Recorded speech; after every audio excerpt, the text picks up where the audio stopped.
Chapter 566. Ling Shiqi smiled secretly. The reward was not the most important thing. The most important thing was that he had made a contribution. He finally gained a foothold in the headquarters of the Dark Thunder Guards. With this contribution, he had broken through to the gang's spirit realm. His strength had improved a lot, and he could take over the position of the Commissioner of Internal Supervisor. Of course, he had to ask for the reward. He said, "Master, what reward did His Majesty give me?" Eunuch Gao asked back, "What kind of reward do you want?" Ling Shiqi was slightly stunned. Could he take the initiative to ask for a reward? But since Eunuch Gao said so, he would definitely talk nonsense. He quickly thought about it. He had just broken through and was not short of cultivation methods and spiritual skills. If he had to say what he needed most, it was undoubtedly a spiritual weapon. He was not short of sabers and swords. The only thing he lacked was a 6th-level spiritual spear. Jintao's Stormy Wave spear was powerful, but every time he used it, it lacked a little power. The most important reason was that he did not have a 6th-level spiritual spear. In addition, what he lacked most was time. After breaking through to the gang's spirit realm, he opened the door to a new world, because he could condense many different attributes of gang spirit, such as blood-refining evil gang, divine fantasy gang, cold gang, and so on. Furthermore, there were still many spiritual techniques that he had yet to cultivate. For example, there were spiritual techniques that came with the Heavenly Cycle Star God technique and the 5-God Flowing Light technique. There were also spiritual techniques that he could cultivate in the Cold Nether Treasure Manual, Nirvana Remnant Wind Scroll, and Purple Pole Thunderclap Record. So he needed a period of time to settle down and practice. So he said, "I want a 6th-level spiritual spear, and I want to practice in seclusion for a while." That's it? On the contrary, Eunuch Gao was a little surprised.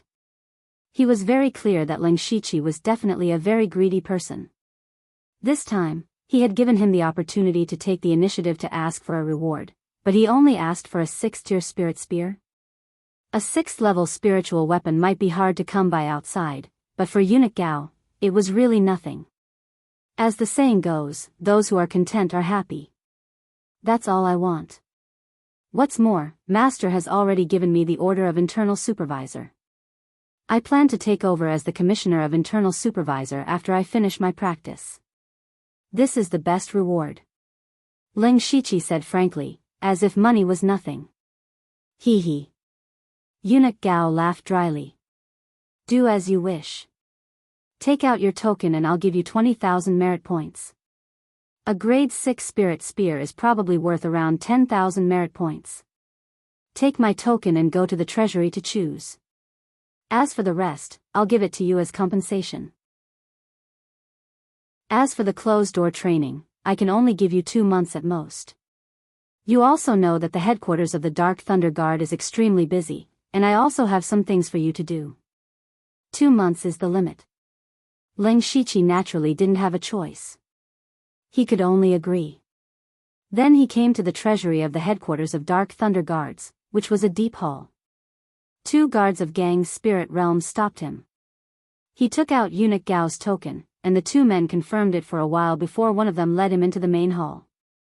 There was nothing else in the hall except for a huge bronze door.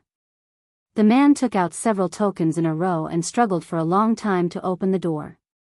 It was very large inside, with all kinds of resources piled up like mountains, but the quality was not good. Ling Shiqi looked around and found that the highest level was only the 4th or 5th level. At the end, there was a large door. What was different was that this door was pitch black, and it faintly emitted a terrifying spiritual energy fluctuation. The man who led him in struggled for a long time and finally opened the door. As soon as the door was opened a crack, Ling Shiqi felt the spiritual light and treasure chi blowing on his face. There are grade 5 and grade 6 resources in here. You can choose by yourself, but I have to watch here. Ling Shiqi nodded and went straight to the area where spiritual weapons were placed. Most of them were grade 5 spiritual weapons, and there were only a few grade 6 ones, but there were about 40 or 50 of them. He didn't want to waste time, so he directly found 4 grade 6 spirit spears. He was looking for a spiritual weapon that matched with the golden wave spear, so he quickly made a choice. This spirit spear was dark blue and looked gentle like water, and there was a trace of water flowing on the body of the spear. Grade 6 Spirit Weapon, Gue Water Formation Spear. If he wanted to exchange for the Gue Water Formation Spear, he needed 11,000 merit points, which Leng Shiqi could accept. Now he had 9,000 merit points left. Since he was already here, he planned to see if there was anything else he needed. For spirit cultivators in the spirit astral realm, there were also pills to speed up cultivation, called Tian Gang Pill. This pill could not only speed up cultivation, but also continue to temper the spirit astral realm and improve the power. However, this Tian Gang Pill was already a grade 6 spirit pill, and masters who could refine it were also rare, which led to the Tian Gang Pill being a kind of product that was not for sale. You couldn't buy it at all in ordinary spirit cultivator shops. In a place like the Imperial Capital, you might be able to find a shop with Tian Gang Pill, but most of the shops would not sell it easily. They were more willing to barter. If you really wanted to buy it with spirit stones, you could only go to an auction to try your luck. The last time Leng Shiqi participated in the Celestial Treasure Enterprise auction, the Tian Gang Pill was also auctioned, but at that time, Leng Shiqi did not need to use it, so he did not care too much. He also found a Tian Gang Pill here. Good heavens, one pill cost 3,000 merit points. One had to know that although the Tian Gang Pill and the Gue Water Formation Spear were both grade 6 resources, the pill was only a one-time use item, while the spirit weapon could be used for a long time, so the price was completely different. The Tian Gang Pill actually cost 3,000 merit points, which was a bit exaggerated.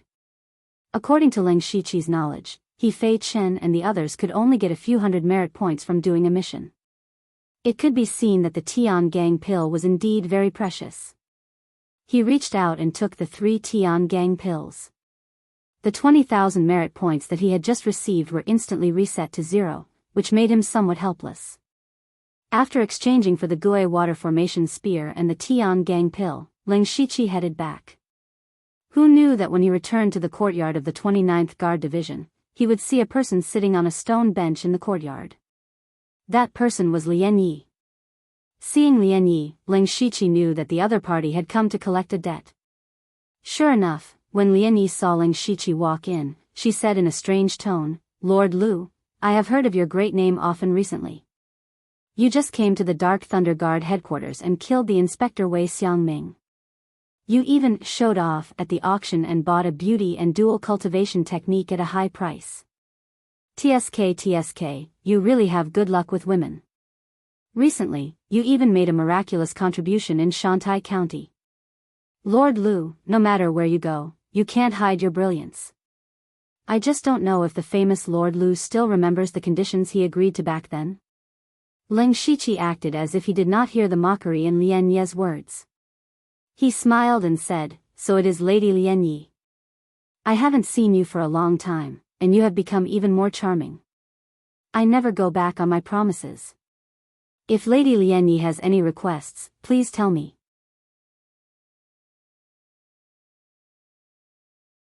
Chapter 567. Back then, when Lian Yi caught Leng Shiqi's identity, Leng Shiqi promised her something in order to stabilize her. Of course, this favor had to be returned. However, he didn't promise her anything. He still wanted to see what Lian Yi wanted to say first. Lian Yi gave him a supercilious look. "Lord Lu, do you plan on letting me stand here in the cold wind?" Leng Shiqi immediately felt a headache. It was clearly Lian Yi who was sitting here like a lord. However, he still made a "please" gesture and said, "Lady Lian Yi, please come in." The two walked into the conference hall and Lian Yi set up a restriction. It seemed that the matter she wanted to say was not simple. As soon as she made a move, Leng Shiqi could tell that she had just entered the spirit aperture realm. Considering her age, her cultivation speed was very fast. Lian Yi also sensed that Leng Shiqi was spying on her cultivation realm. She also subconsciously tried to sense Leng Shiqi's realm, but she couldn't sense it. The only explanation was that Leng Shiqi's cultivation had surpassed her by a whole realm. "You broke through to the spirit astral realm?" Lian Yi exclaimed. Leng Shiqi said indifferently, I just broke through recently. His tone was as indifferent as if he had eaten this morning.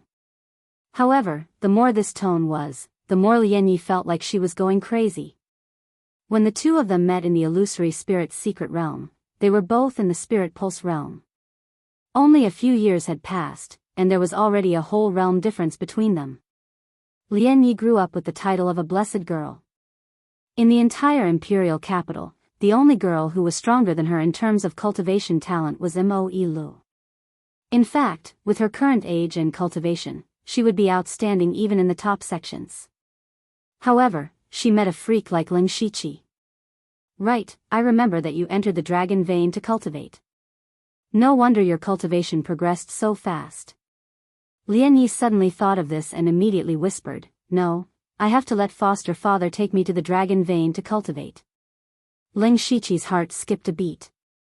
He still didn't know Lian Ye's specific identity. From Lian Ye's words, her foster father seemed to be a big shot. How could one enter the dragon vein just because they wanted to? What kind of person could directly arrange for people to enter the dragon vein? Instead of thinking blindly, he might as well ask directly. Miss Lian Yi, may I know your identity in the Dark Thunder Guard? Who would have thought that Lian Yi would bluntly glance at him and say, What does it have to do with you? Let's get down to business. Leng Shiqi couldn't help but rub his nose. It seems like you're the one who changed the topic, right? What instructions does Miss Lian Yi have? Please speak. Actually, it's not a big deal. Lian Yi sat down and said casually, I just want you to help me assassinate someone. Cough. Leng Shiqi coughed dryly. How could he say that killing someone was not a big deal? Moreover, Lian Ye's identity was definitely not simple. The person she wanted to kill was naturally not ordinary either. He had to ask clearly about this matter. He frowned and said, Miss Lian Yi, when we were in Donglin City, I made it very clear that if the matter is beyond my ability, it won't do. I know. Don't worry. The person I want you to assassinate is only in the spiritual pulse realm. You are now in the gang's spirit realm. Isn't it a piece of cake? Lian Yi said easily. For the current Leng Shiqi, the spiritual pulse realm was indeed easy to kill, but he still asked worriedly, who is that person? What's his identity? Lian Yi glanced at Leng Shiqi inexplicably and said, The person you want to assassinate is called Lei Haoqing, the 9th prince of the Thunder Flame dynasty.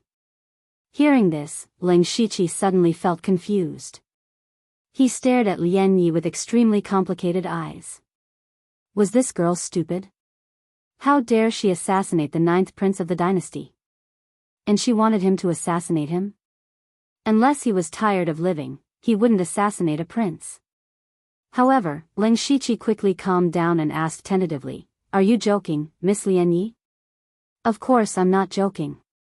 Don't look at me like that. I'm telling the truth. Lian Yi shook her head. Leng Shiqi immediately shouted to the door, Come, see the guest out. Lian Yi also screamed, Lu Xingji. What do you mean? Do you want to break your promise? Leng Shiqi sneered, Miss Lian Yi, there's a limit to joking. Assassinate a prince? Do you think there are no masters around the prince? Besides, even if you really kill the 9th prince, do you think they won't find out that it was you or me? Miss Lian Yi, you'd better find someone else to do such a suicidal act. Pitiful Lian Yi suddenly said innocently, I didn't say I was going to kill Lei Haoqing. Leng Shiqi paused. A mouthful of blood was stuck in his throat, making him feel extremely uncomfortable. Lian Ye's eyes flashed with cunning, I just said I was going to assassinate Lei Haoqing, but I didn't say I had to kill him.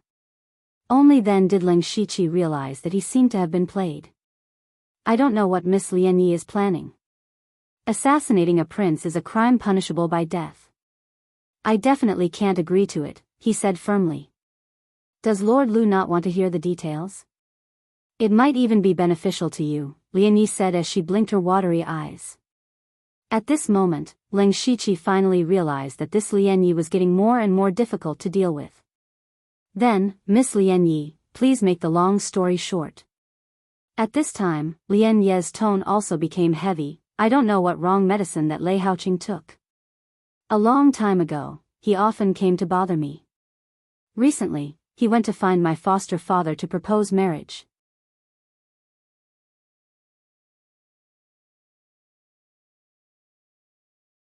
Chapter 568. Lin Shiqi was shocked.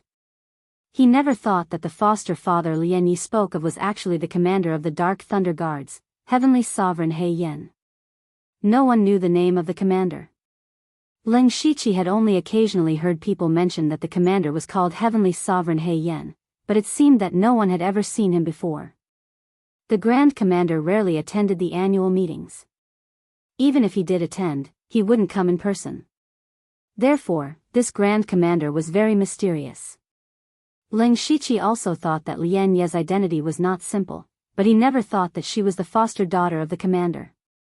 No wonder she could participate in the elite meeting with the identity of a late-stage spirit pulse realm cultivator. No wonder she said that her foster father could send her to the dragon vein.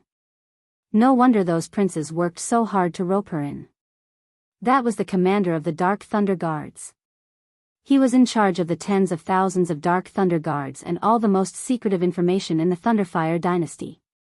Perhaps no one in the Thunderfire dynasty knew more secrets than him. Perhaps even the current emperor did not know many secrets, but Heavenly Sovereign He Yan knew. His existence was not only a threat to outsiders, but also a deterrent in terms of information. If any prince could rope an Empyrean black flame, they would be able to casually find the filthy things that the other princes had done and easily topple them. It could be said that as long as they could rope in Heavenly Sovereign He Yan, it was equivalent to obtaining half the throne. But then again, not to mention roping in Heavenly Sovereign He Yan, it was extremely difficult to even see him normally. It was unknown how Lei Haoqing met Heavenly Sovereign He Yan and felt that his chances were very high, so he kept pestering Lian Yi. Lian Yi did not have many subordinates. Although there were some people who followed her, it was impossible to count on them to assassinate Lei Haoqing. Therefore, she planned to find Lin Shiqi. However, Lin Shiqi was stubborn. She could only bring out her foster father, Heavenly Sovereign He Yan. She did not believe that he would not yield. Lian Yi proudly said, "As long as you help me this time, the previous favor will be written off. I can even put in a few good words for you in front of foster father. Even if his old self has a slightly better impression of you, it will still be a great reward." Lian Yi was right. If Lin Shiqi could establish a relationship with this mysterious commander through Lian Yi, the benefits would be unimaginable. But then again, was assassinating a prince a joke? If he wasn't careful, he would get himself into trouble. He pondered for a moment and said, "Miss Lian Yi, it's not that we can't do this, but we must formulate a perfect plan. We absolutely can't expose that it was us who did it." Lian Yi gently smiled, inwardly thinking that the other party had indeed submitted to the might of Empyrean Black Flame. She confidently said, "I already have a pretty good plan." Looks like Miss Lian Yi came prepared. I'm all ears. The plan is very simple. I've already found out that Lei Haoqing will be leaving the Imperial City in a few days. At that time, you'll disguise yourself as an assassin and intercept him. Then, you'll just need to make a few gestures and run away. Hearing this, Lin Shiqi's head began to hurt again. Do you think Lei Haoqing will leave the Imperial City by himself? He will definitely have experts protecting him. Moreover, once he makes a move, how can he just walk away like that? If the system hadn't been upgraded, he could have used the Fate skill to teleport away. But now that the system map was closed, the teleportation skill couldn't be used. Lian Ye's plan was too easy. Lin Shiqi was just about to refute when he keenly caught sight of the craftiness in Lian Ye's eyes. He immediately understood. "Miss Lian Yi, please tell me the details of the plan." "It's best if you don't tell me half of it." "Tisk, boring." Lian Yi rolled her eyes and continued, "I've already asked around. This time, Lei Haoqing is going to Pinghui County to rope in the Thousand Illusion Sword sect. This matter is known by the other princes, so Lei Haoqing's trip won't be very smooth.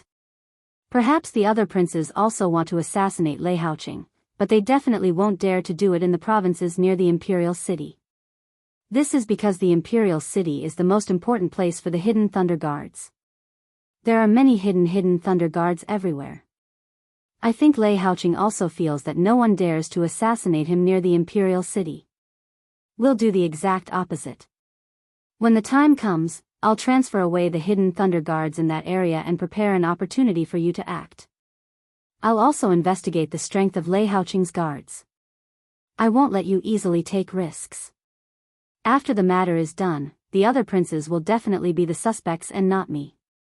Lei Haoqing's courage isn't much to begin with. After being assassinated, he'll definitely hide for a period of time. Naturally, he won't have time to bother me. Lian Yi spoke of her complete plan. At first glance, it seemed pretty good, but in Leng Shiqi's eyes, it was still full of flaws. Without mentioning the first part, if Leng Shiqi really managed to escape, then there would be many flaws in the follow-up. For example, everyone knew that no one dared to assassinate Lei Haoqing near the imperial city. Thus, it was very easy for people to think that someone might have deliberately shifted the blame to the other princes to muddy the waters. There might even be people who guessed that perhaps this assassination was arranged by Lei Haoqing himself. Regardless of which it was, the entire imperial city would thoroughly investigate this matter. Also, although Lian Yi could transfer away the hidden thunder guards, this matter couldn't be easily discovered. Unless Celestial Venerable He Yen personally covered it up for her, it would be exposed sooner or later. If Celestial Venerable He Yen really did this, then he could also directly warn Lei Haoqing to stop bothering Lian Yi. Thus, it was clear that this was Lian Yi acting on her own initiative. At the same time, Leng Shiqi couldn't help but admire Lian Yi. She actually thought of a way to assassinate a prince so that she wouldn't be bothered. Could it be that she didn't know how sensitive the current situation was? The slightest movement could lead to great chaos. If he had to give an evaluation of Lian Yi's plan, Leng Shiqi could only say that it wasn't reliable. Lian Yi saw Leng Shiqi's bitter expression and immediately became unhappy. I know that this plan isn't that great. If you have a better plan, you can tell me directly. Leng Shiqi thought hard for a while, then asked, Lei Haoqing would need at least 1 or 2 months to go to Pinghui Prefecture and return. That way, wouldn't you have some peace and quiet? Why would you want to assassinate him? Moreover, as long as he doesn't win over the Grand Commander, he definitely won't give up. Thus, your plan is only treating the symptoms and not the root cause. You make it sound nice. Do you have a better plan? Leng Shiqi said, I do. You really do? Tell me. Lian Yi hurriedly said. A two-pronged approach. Leng Shiqi extended 2 fingers and said, I can give Lei Haoqing some warning and trouble halfway, but it definitely won't be an assassination. This will make him focus more on the struggle for power. However, the root of this problem is still you, Miss Lian Yi. Me? Lian Yi pointed at herself. That's right. If you want Lei Haoqing to completely give up on you, it's very simple. You just have to find someone to marry.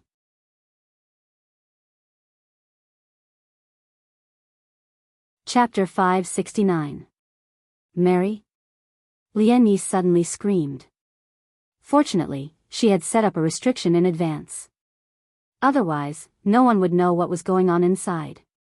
Absolutely impossible. What kind of rotten idea is this? Her face was full of unwillingness. Leng Shiqi said carefully, Miss Lian Yi, let me ask you a question first. Which prince do you think the commander will stand on? This. Lian Yi frowned.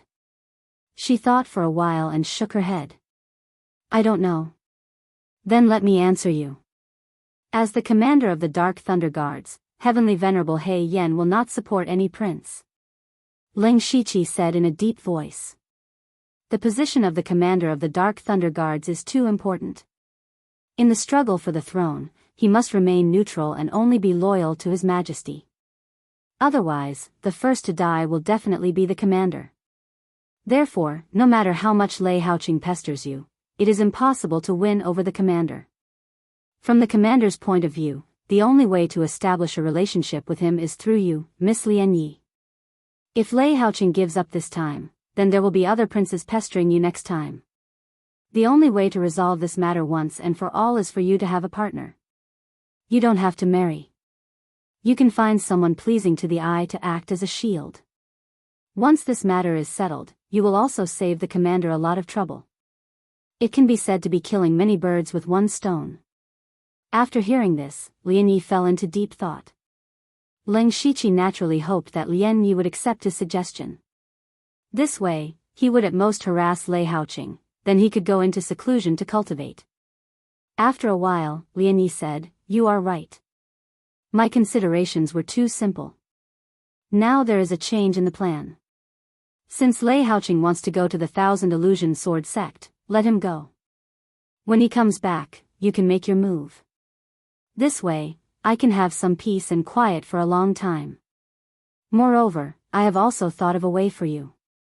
I will go to the Blood Clothing Pavilion and issue a mission to assassinate the hidden Thunder Guards. You can also pretend to be an assassin of the Blood Clothing Pavilion to assassinate Lei Haoqing and put all the blame on the Blood Clothing Pavilion.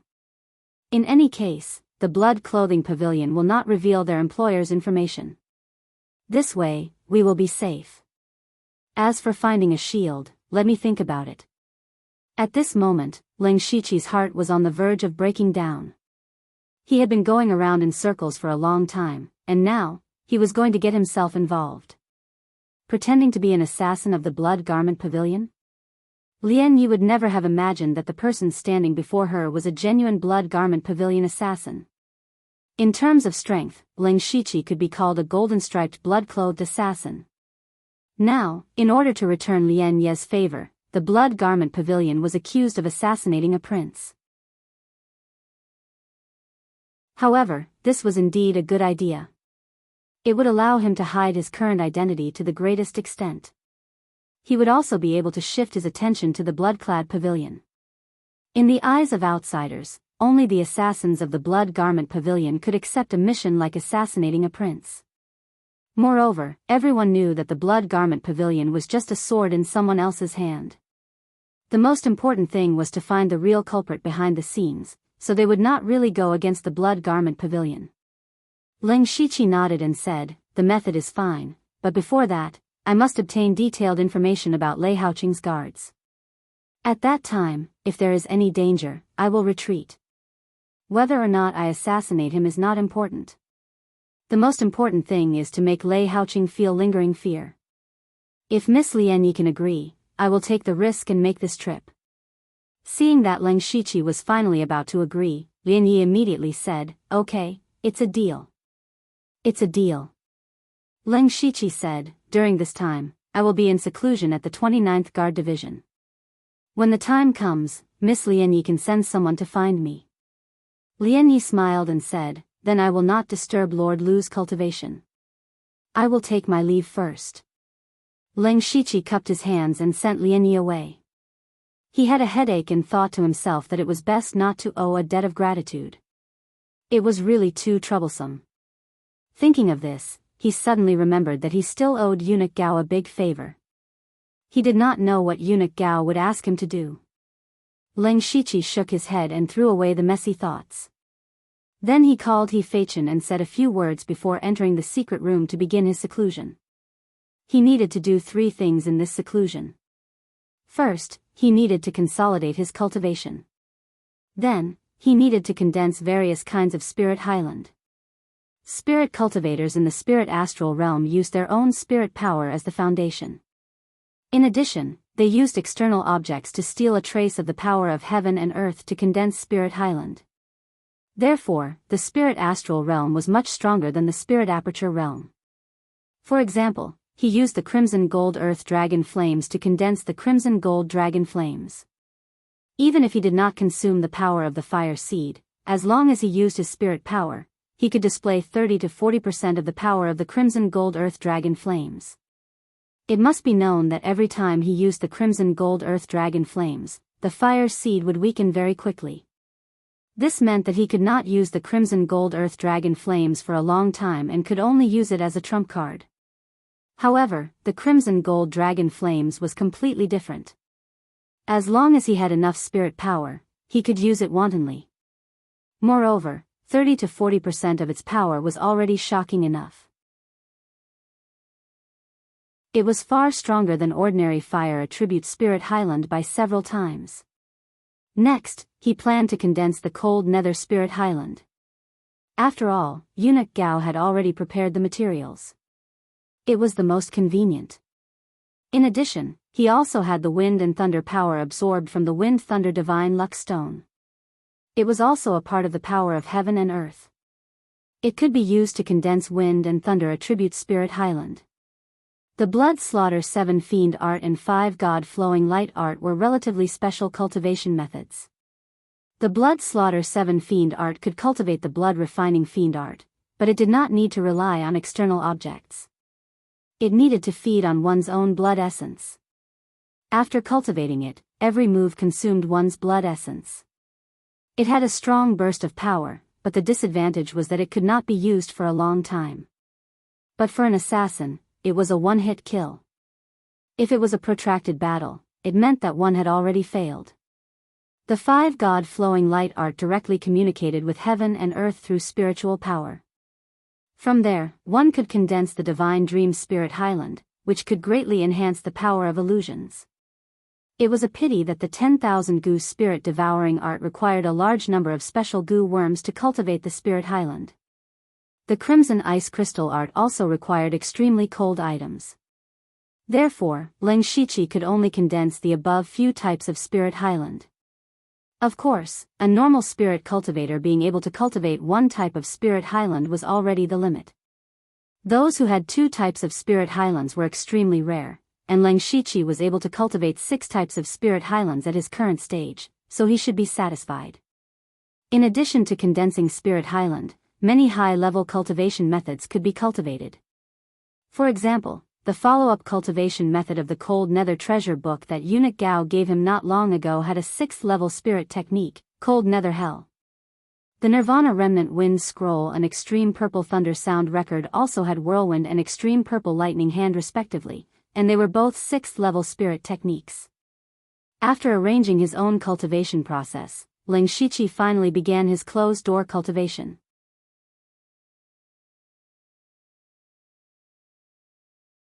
Chapter 570.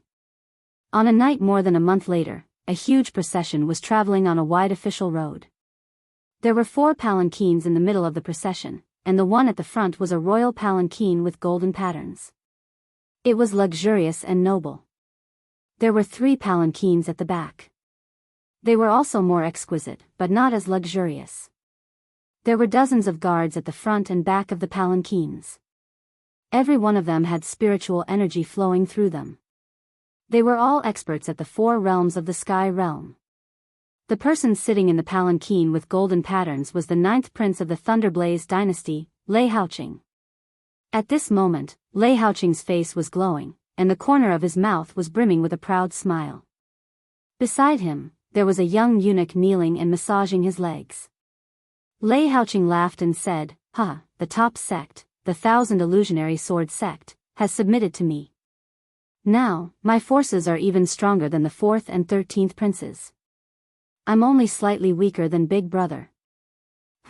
Let's see if those people still dare to look down on me. Of course, Your Highness, you're the true son of heaven. In the future, the Thunderblaze dynasty will be yours." The young eunuch flattered. "You can't speak carelessly. However, you're right." Ha ha ha. Lei Haoqing laughed even more impudently, as if the throne was already beckoning to him. He suddenly asked, "Where are we now?" The young eunuch looked outside and replied, "Your Highness, we'll be at Pingwan City soon. After that, we'll be at the imperial capital." Pingwan City. Yes, don't rest in the city. Send a few people to buy some supplies. We'll hurry back to the imperial capital. Lei Haoqing restrained his smile and said seriously, "It's been more than a month. I don't know what they've done. We have to go back as soon as possible. There's also that damned girl Yan Yi. She's just a wild girl adopted by Heavenly Venerable He Yen. She really thinks she's something. If we can rope in Heavenly Venerable He Yen and obtain those countless secrets, the throne will be in the bag." Just as Lei Haoqing was fantasizing about the future, a person wearing a golden patterned blood robe was standing on a hill 15 kilometers away. Anyone with some knowledge could recognize that this person was wearing the golden patterned blood robe assassin from the blood clothing pavilion. And this person was Leng Shiqi. After more than a month of seclusion, he was called out by Lian Yi, saying that the time had come. Leng Shiqi did not want to waste any more time. First, he quietly went to the nearest branch of the blood-clothed pavilion. After checking, he found that someone had issued a mission to assassinate the Yin Thunder Guards. Thus, he informed the Blood Garment Pavilion that they did not need to take this mission too seriously.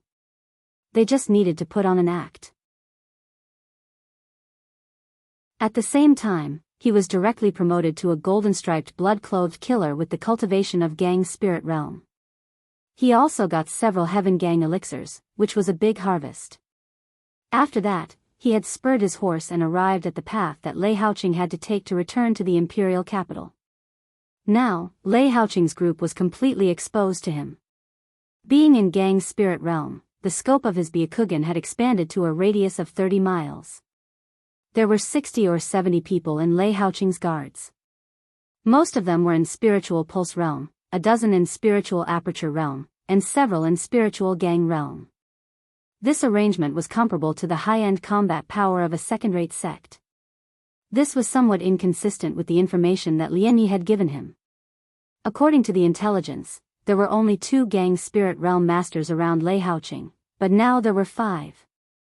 Obviously, the 3 extra people must be from the Thousand Illusion Sword sect. It seems that Lei Haoqing has succeeded in getting the support of the Thousand Illusion Sword sect, Leng Shiqi said secretly. When he mentioned the Thousand Illusion Sword sect, he thought of Ozu.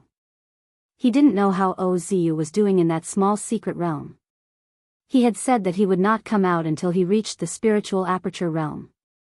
With his talent and unique cultivation environment, he should have reached the spiritual aperture realm after such a long time. In addition to Ozu, Leng Shiqi also remembered that he and Delta Origi had been chased by the gang spirit realm masters of the Thousand Illusion Sword sect. At that time, if Wu Xiang hadn't arrived in time, he would have probably died there. When enemies met, their eyes burned with hatred. However, now was not the time for revenge. His goal was, of course, Lei Haoqing. Although there were 3 more gang spirit realm masters in the team, as long as there were no oneness of heaven and men, Leng Shiqi had nothing to fear. If it was more than a month ago, he wouldn't have dared to say this, but now it was different. Although it was not a long time, he had condensed several kinds of powerful gang spirit and cultivated a lot of high-level spiritual skills. His combat strength had improved a lot. Now, if he were to fight with Elder One of the Sky Crane sect again, it would not be so difficult. Leng Shiqi was now very confident in his strength, but he would not be arrogant enough to break into the guards and kill Lei Haoqing. After all, his task was not to kill Lei Haoqing, but to give him a warning and let him know that someone wanted to kill him.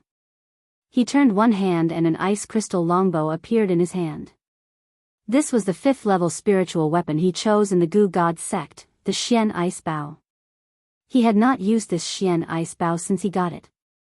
It was really useless because he didn't have a matching spiritual skill for archery. He also didn't expect that the Xian Ice Bow would come in handy at this time. He pulled the bow to a full moon, but there was no bow and arrow in his hand. Suddenly, bursts of crimson cold air gushed out in front of him and condensed into an ice crystal bow and arrow. This was not the end. Suddenly, the crimson bow and arrow bloomed with the color of blood. A strong blood aura spread out and completely dyed the bow and arrow scarlet. This was the blood aura that assassins of the Blood Cloak Pavilion were best at, and it was also the terrifying blood aura. Leng Shiqi narrowed his eyes and directly locked on to Lei Haoqing, who was 15 kilometers away, through the Byakugan. His mental strength was also running wildly, and an invisible storm faintly appeared behind him. He wanted to kill Lei Haoqing from a distance. No one could do such a thing from 15 kilometers away, and no one would think of it. Not to mention the bow and arrow, even a spiritual caster could not use a spiritual skill that could cover 15 kilometers. Moreover, how could you lock on to the enemy's position from 15 kilometers away? It should be known that the slightest difference could lead to a huge error. As long as you were slightly off track, you would not know how far off track you were. But Leng Shiqi could totally do it. First of all, his strength was strong enough. He had a variety of high-level cultivation methods, and he also had the supreme cultivation method of Heavenly Star God. With this alone, he was not much weaker than a master at the late stage of Gang's spirit realm. In addition, his physical strength was also very strong, and he had opened up all the spiritual meridians and spiritual cavities in his body. It was not a problem for him to shoot an arrow more than 10 kilometers away. The key was that he could also use his majestic mental strength to control the bow and arrow, which was enough to shoot an arrow 15 kilometers away. Leng Shiqi calculated the speed of Lei Haoqing's movement through the Byakugan. After a few breaths, he loosened his fingers, and an arrow like a bloody meteor pierced the night sky and shot 30 kilometers away. At this moment, Lei Haoqing was still happily fantasizing about the future. Suddenly, the two guards at Gang's spirit realm on both sides of his palanquin changed their expressions.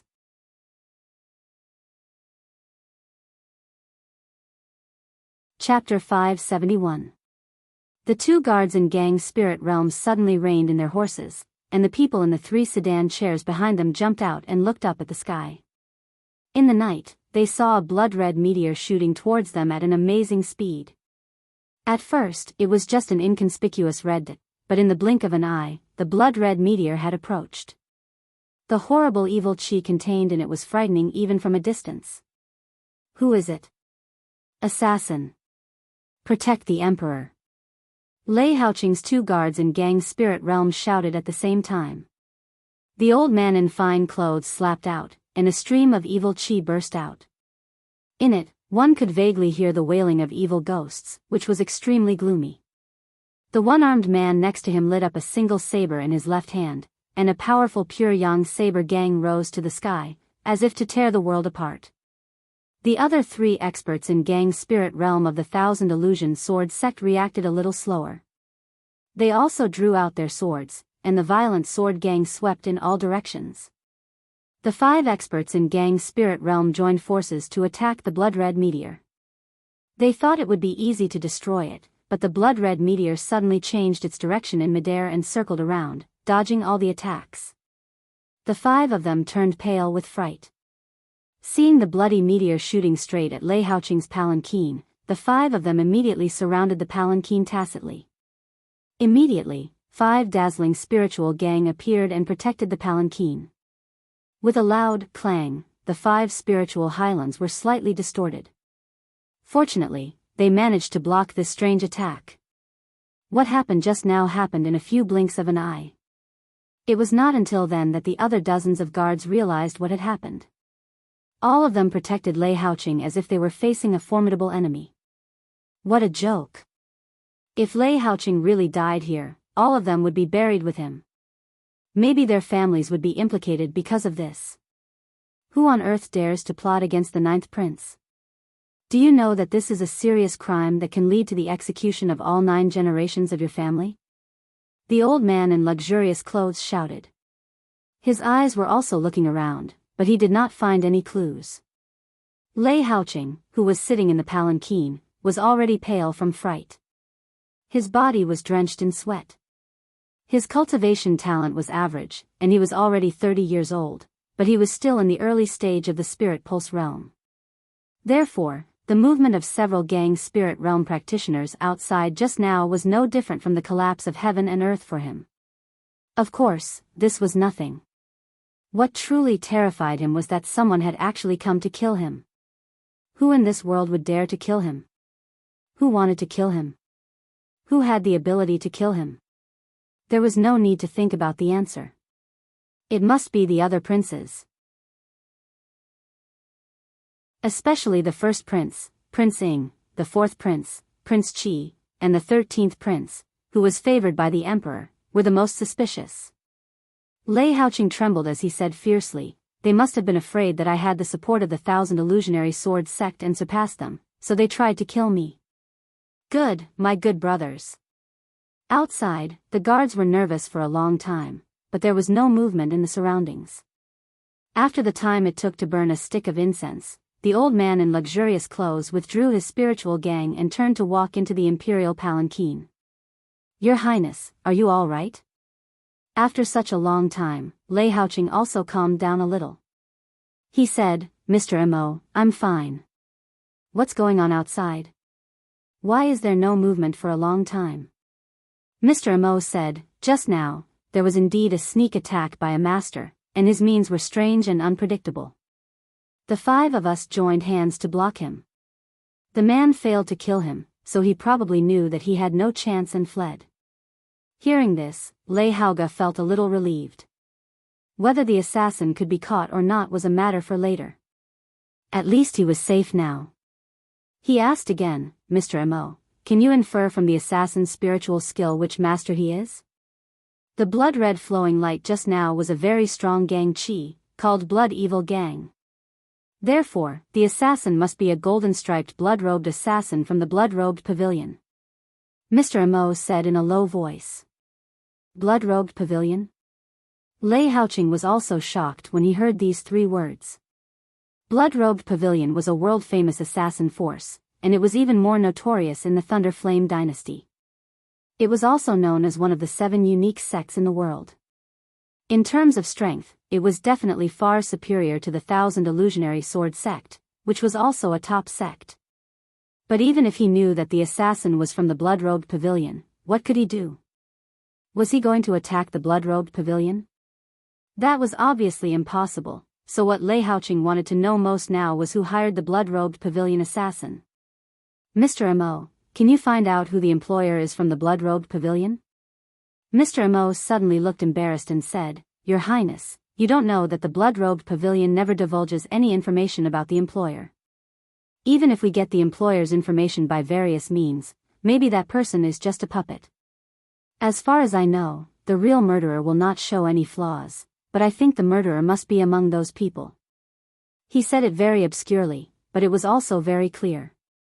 Lei Haoqing's face turned blue and white, and his eyes were constantly changing.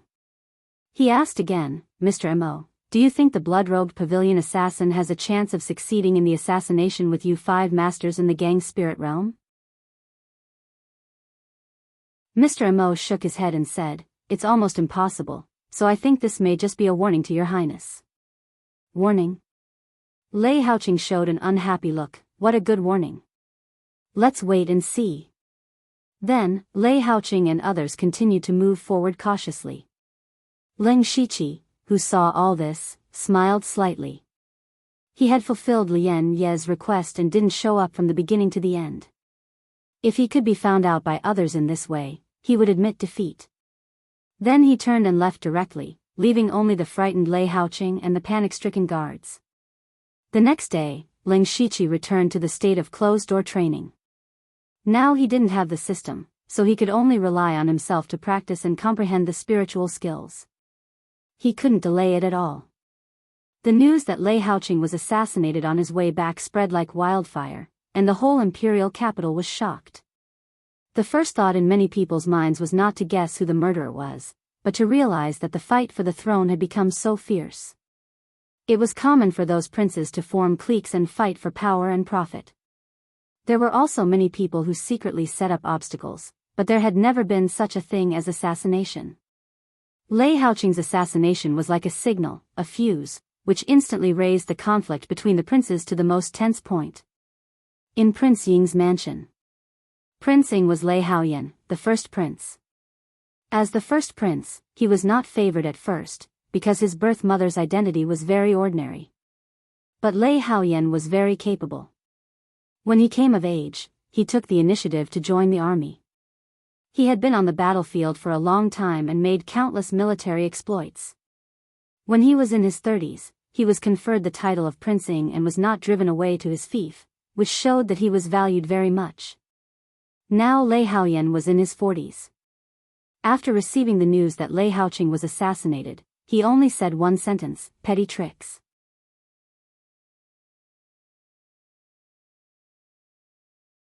Chapter 572.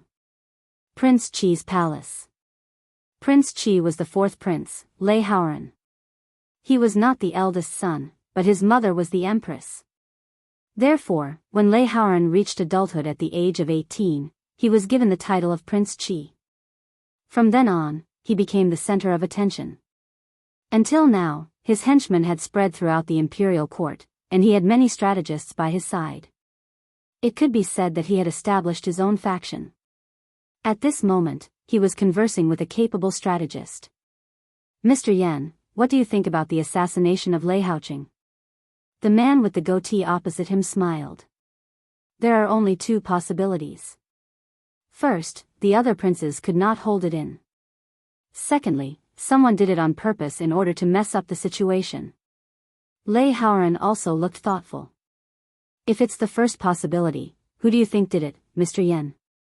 If it's the second possibility, who's the one secretly adding fuel to the fire?" Among all the princes, only Prince Ing and the 13th prince have the ability to hire the golden-striped blood-clothed assassins from the Blood Garment Pavilion. However, the traces are too obvious. In fact, the two of them are the least suspicious. If it's not one of the princes who did it, then this matter is worth thinking about. I'm afraid that someone will come to disrupt the situation. Lei Haoran did not say anything, but his hands were clenched tightly. At the same time, the 13th prince, Lei Haoyun, also received the same information. Lei Haoyun was Lei Qingjuan's youngest son. He had just turned 20 this year. Whether it was his appearance, personality, or behavior, he was very similar to Lei Qingjun. Therefore, Lei Qingjun doted on this youngest son very much. Just because of this favor from the heavens, a large number of court officials and spirit cultivators came to seek refuge. Lei Haoyun frowned. "Sigh, Lei Haoqing and I don't get along well. Now, I'm afraid that many people are suspecting me. The tree wants to be quiet, but the wind will not stop." In the depths of the palace, Lei Qingjun threw out the report that recorded this matter. His face looked calm, but his eyes were filled with rage. Cough, cough. Suddenly, he coughed violently. An old eunuch beside him hurriedly fed him a pill and patted his back. Only then did he feel better. "Little do, I'm not dead yet and they're already so daring. When I'm dead, do they still want to rebel?" The little do he spoke of was the head steward of the servants' administration. He was in charge of all the eunuchs in the palace. Even Eunuch Gao was his subordinate. He smiled and said, "Your Majesty, please don't be angry. There is something strange about this matter. Maybe someone is deliberately slandering you. No matter what the truth is, the situation in the imperial capital will definitely change." Speaking up to hear, Lei Qingjun paused for a moment, and a trace of determination flashed through his eyes. "Little do, you go and prepare for that matter. It must be done within a year. Your Majesty, there's no need to be in such a hurry, right?" Eunuch Du asked in surprise. Lei Qingjun said sternly, "We can't wait any longer. In order to resist foreign aggression, we must first settle our internal affairs. If we don't suppress those brats, we will fail for sure. Go." This servant receives the order. Eunuch Du could only accept the order and leave. Lei Haoqing's assassination midway attracted the attention of all the higher-ups. Even His Majesty was alarmed. But no one would have thought that Lian Yi, who arranged this matter, just didn't want Lei Haoqing to bother her. Even Lian Yi herself wouldn't have thought that the struggle in the imperial capital would become even more intense because of her. Several days later, the 2 months Leng Shiqi had been in seclusion for finally came to an end. On this day, He Fei Chen knocked on the door to Leng Shiqi's secret room. "Sir, Eunuch Gao sent someone to pass on a message. He wants you to go over." Leng Shiqi walked out of the secret room and asked, "His calculations are quite accurate. Did anything happen in these 2 months?" He had secretly snuck out to assassinate Lei Haoqing. No one knew that he had left. He Fei Chen immediately began to talk about this matter with a smile of exultation. "Apart from this, our 29th Guard Squad has also completed 3 missions, all of which went very smoothly. It has to be said that Feng Mo is truly powerful. Once, if it weren't for him, we would have lost several people." Leng Shiqi laughed secretly. Feng Shamo was indeed very powerful as the personal disciple of the blood-robed pavilion master. Oh, by the way, these are the materials sent from the Western Wilderness Prefecture. They have been sent twice. He Fei Chen took out 2 mustard seed bags and said. Ling Shiqi probed inside with his spiritual force. There were a lot of resources in the 2 mustard seed bags, but their grades were very ordinary. They added up to about 170,000 to 180,000 spiritual stones. He took out some awakening elixirs and commonly used healing elixirs from the mustard seed bags and gave them to He Fei Chen, saying, "You have worked hard during this period. You can share these with everyone." This lowly subordinate thanks my lord.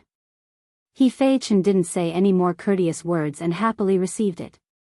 Then, Ling Shiqi went straight to the cold nether pavilion and met Eunuch Gao. Eunuch Gao looked up and down at Ling Shiqi and said slowly, "Your strength now is not weaker than the late stage of Gang's spirit realm. You have also made contributions, so you are qualified to take over as the eunuch envoy." "That's my intention."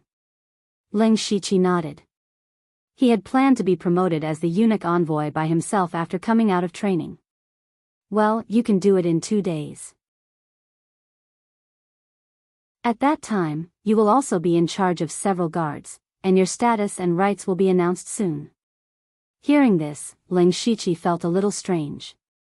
It seemed that Eunuch Gao was very eager to promote him as the eunuch envoy. He probably wanted him to do something. Sure enough, Eunuch Gao continued, "When you are stable as the eunuch envoy, do me a favor." Ling Shiqi thought to himself that what was to come would come. The debts owed would be paid back sooner or later. He had just repaid Lian Ye's favor a few days ago, and now it was Eunuch Gao's turn. Eunuch Gao had helped him to bear the destruction of the small chaotic cave of 5 elements, which was a big favor. He immediately cupped his fists and said, "Master, please instruct me. Li Ju Qing schemed against us last time. Of course, we can't just let it go." Eunuch Gao's tone was cold. "We are now in charge of 8 counties in the west of the Thunderfire dynasty, but there are actually 9 counties in the west. Do you know who is in charge of that county?" Although Ling Shiqi didn't know, he immediately guessed it. "Li Ju Qing." Eunuch Gao said sternly, "That's right. There was once when we were seriously injured, and there were many things going on in the palace, so he secretly took away one of our counties. That county was Ningyang County." Hearing the words, Ningyang County, Ling Shiqi's heart skipped a beat. Isn't the secret treasure of the Star clan that Zhuge Yun mentioned in Ningyang County? If Eunuch Gao sent him to Ningyang County, he could take the secret treasure along the way. Right now, Li Zhongtao, the patrol inspector of Ningyang County's Dark Thunder Guards, is Li Ju Cheng's trusted aide. However, he is a complete piece of trash. His cultivation of unity of heaven and man was forcefully broken through by relying on external objects. Ningyang County is in endless chaos. How can such a person be the patrol inspector of a county? Eunuch Gao's words were full of disdain for Li Zhongtao. Ling Shiqi understood that Eunuch Gao wanted him to go to Ningyang County to seize power.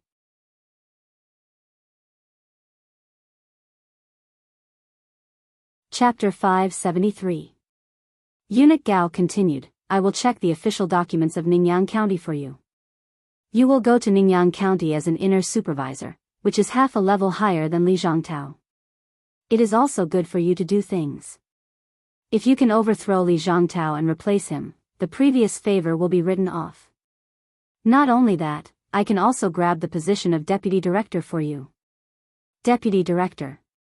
There were only 36 deputy directors in the whole Dark Thunder Guards, and the 4 directors were not all hegemonic and dictatorial people. Many things were actually handled by the deputy directors. It could be said that the 36 deputy directors were already big shots with great power. But those deputy directors were all great masters in the realm of oneness of heaven and men, and each of them had a strong background. How could it be easy to replace them? This is not only a private matter of our family, but also the emperor's will. Eunuch Gao's words shocked Ling Shiqi. He soon thought that this might be acquiesced by Lei Qingjun. His Majesty did not want to see the Li family in the Dark Thunder Guards too powerful. He cupped his hands and said, I will live up to your trust, master. I believe in your ability. Get ready to set off in a few days. I'm waiting for your good news. Eunuch Gao had the intention to see him off. Leng Shiqi immediately went out. He turned around and took the inner supervisor token to be promoted to an inner supervisor. Soon after, the news that he became an inner supervisor spread wildly inside the Dark Thunder Guards. Although the name Lu Xingji had been quiet for a while in the past 2 months, it was still amazing when it was mentioned. Now he suddenly became an inner supervisor. There was a lot of discussion. Lu Xingji, as the head of the elite society, is really talented. Some time ago, he killed the conspiracy of the Thunder Exterminating Alliance and the Tianhe Gang, which is also a great merit. But these are not enough to be an inner supervisor. Yes, especially the inner supervisor of the War Thunder Guards, who is basically a great master in the realm of oneness of heaven and men. Not to mention qualifications and merits, he is not qualified in terms of cultivation. You can't say that. You know he killed a master in the late stage of Gang Spirit realm in Shantai County. His strength can't be underestimated. With Eunuch Gao's support, it's not impossible for him to become the head of the eunuch. Sai, who asked him to be so talented, capable, and have connections. We can't compare to him, we can't compare. Alright, we're just casually talking. Don't go looking for trouble with him. He's not someone to be trifled with. Correct. Leng Shiqi had not been in the Dark Thunder Guard headquarters for long, but he had left a deep impression on people. He had only been here for a few days, but he had dared to kill Wei Xiangming in front of Manager Hai. That kind of crazy ruthlessness made people not dare to provoke him. However, the fact that ordinary Dark Thunder Guards didn't dare to touch him didn't mean that no one dared to. For example, Li Juecheng, one of the 4 great managers. Previously, he had schemed against Eunuch Gao and Leng Shiqi, thinking that it was impossible for Leng Shiqi to complete the mission of eliminating the Thunder Destruction Alliance. Unexpectedly, not only did Leng Shiqi complete the mission, he even exceeded the quota. This contribution wasn't something a single mission could compare to. It was a great contribution to quelling the rebellion. Li Juecheng was secretly resentful that he had tried to steal a chicken only to end up losing the rice. He also admitted that he had underestimated Leng Shiqi. He didn't expect Eunuch Gao to be able to invite Zhan Rui, the discipline commissioner of Shantai County. Since Leng Shiqi came back, he had been in seclusion, which made Li Juecheng feel a lot better. But at this time, Leng Shiqi suddenly became the inner supervisor. This made Li Juecheng feel very uncomfortable. At this moment, he was sitting upright, his eyes flashing fiercely. After a long while, he shouted, "Come." Leng Shiqi didn't have the leisure to care about what other people thought because he was quite busy now. He had officially been promoted to the inner supervisor. In addition to the purple cloak, there was also a delicate feathered official hat on his head. This hat was also a good spiritual weapon, which had the miraculous effect of calming the mind.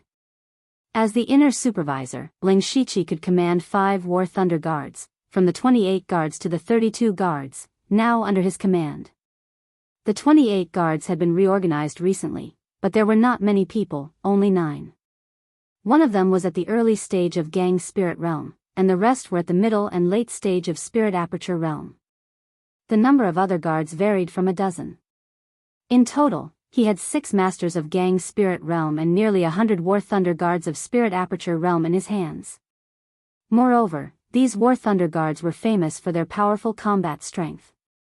If he was asked to destroy Jihuashan Zhuang now, he didn't have to waste his effort to lead the wolf and drive the tiger away. He could crush Jihuashan Zhuang with absolute strength. It could be said that the power controlled by Leng Shiqi was already between the second-rate power and the first-class power. Not only that, it should be known that the duty of the Dark Thunder Guards was not only to fight, but to supervise the world. No matter where Leng Shiqi went, his identity as the inner supervisor was enough to be valued by anyone. At this time, Leng Shiqi had moved to his exclusive inner supervisor mansion. He casually named it Xingji Pavilion. In the conference hall of Xingji Pavilion, Leng Shiqi sat in the main seat. There were 2 people standing on his left and right.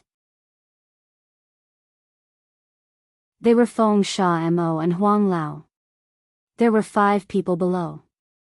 They were the inner supervisors of the guards. He Fei Chen was also among them. Leng Shiqi did not break his promise. After he was promoted to the position of the inner supervisor, he passed the position of the inner supervisor of the 29 guards to He Fei Chen.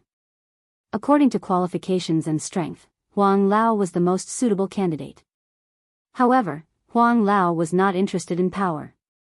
Instead, he was more willing to follow Leng Shiqi. Therefore, this position was given to He Fei Chen. His cultivation was at the 9th level of Spirit Aperture Realm, which was barely acceptable. Of course, what Leng Shiqi valued more was this person's scheming and ability. Leng Shiqi gathered everyone here to set the rules. Originally, he thought that some of the Spirit Gang Realm inner supervisors would be dissatisfied. However, they all obeyed his orders, which made Leng Shiqi unable to use the means he had prepared. He had infinite potential, outstanding strength, meritorious service, and the support of eunuch Gao. If anyone dared to disobey him, they were not just looking for trouble, but looking for death. In a few days, I have to go out under orders. The time is not certain. During my absence, do what you usually do. Don't make trouble, but don't be afraid of trouble. Leng Shiqi said, Huang Lao, I'll have to trouble you with many chores in Xingji Pavilion. Huang Lao cupped his fists and said, Your Excellency, please rest assured. Leng Shiqi, who was at the Spirit Gang realm, could condense his voice into a line. He quietly transmitted to Huang Lao and He Fei Chen, if I leave, Feng Mo and his sister will do something. My mission this time is dangerous, so I'll take the 2 of them with me. After that, you have to set up some eavesdropping restrictions in their room. The more secretive, the better. Huang Lao and He Fei Chen both nodded without leaving a trace.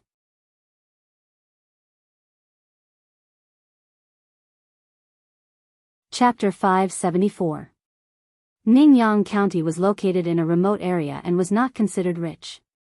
This did not mean that the resources in Ningyang County were not good. On the contrary, it was vast and abundant.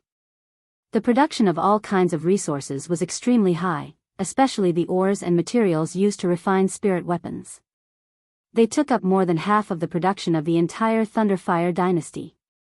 However, Ningyang County was still not rich. The reason was that there seemed to be some problems with the people here.